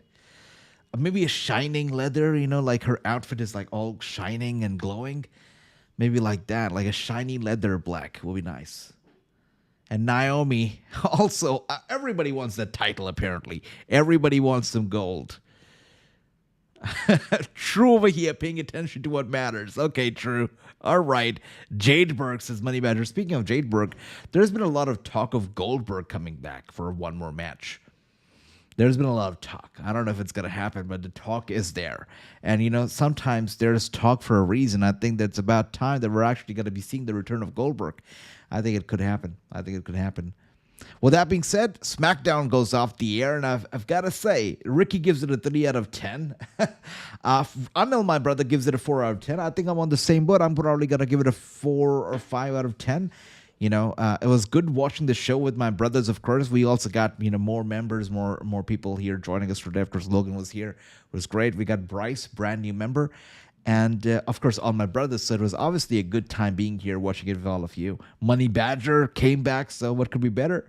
We got Andy saying Jade Cargill should take the belt first. I agree. Oh, Andy says she should first take the U.S. belt. That would be a nice way to go, climb the ladder. But it seems like the U.S. belt right now is in a bit of a spot with Chelsea Green. It's not like I wouldn't say it's a bad spot, but it's in a little bit of a comical spot with Chelsea Green. And she's like all over it at the moment. So I feel like it should be left to what it's doing right now because it's clearly working. And Jade Cargill is a much more serious competitor, so it makes sense for her to go after the world title. But I do understand what you're saying, that it's going to get too old too quickly, but we'll see. Hopefully it works out for the best. But thank you so much, everybody, for being here. Thank you for the love. Thanks, Burman. Thank you, everybody. Thank you, True. Thanks, Andy. Thanks, Anil. Thank you, Money Badger, my brother, True, Ricky, David, everybody. Thank you so much for being here, Andy. Much love to all of you, every single one of you. I hope you all have a good night. Sleep well. I'm going to be seeing you all very soon. I am still planning the noon streams that I'm thinking we should be doing, right? Jonathan proposed it. I think that's a great idea. So I'll plan it out. I'll think about it. And I'll let you know when we start with the afternoon streams. But once again, thank you so much. Thank you, Andy. Thank you, Ricky. Thanks, Money Badger. True. Broman. Money Badger. All of you guys. Thank you, David. Have a good night. Sleep well, Anil. And I'll see you very soon. Thank you. Take care. Good night.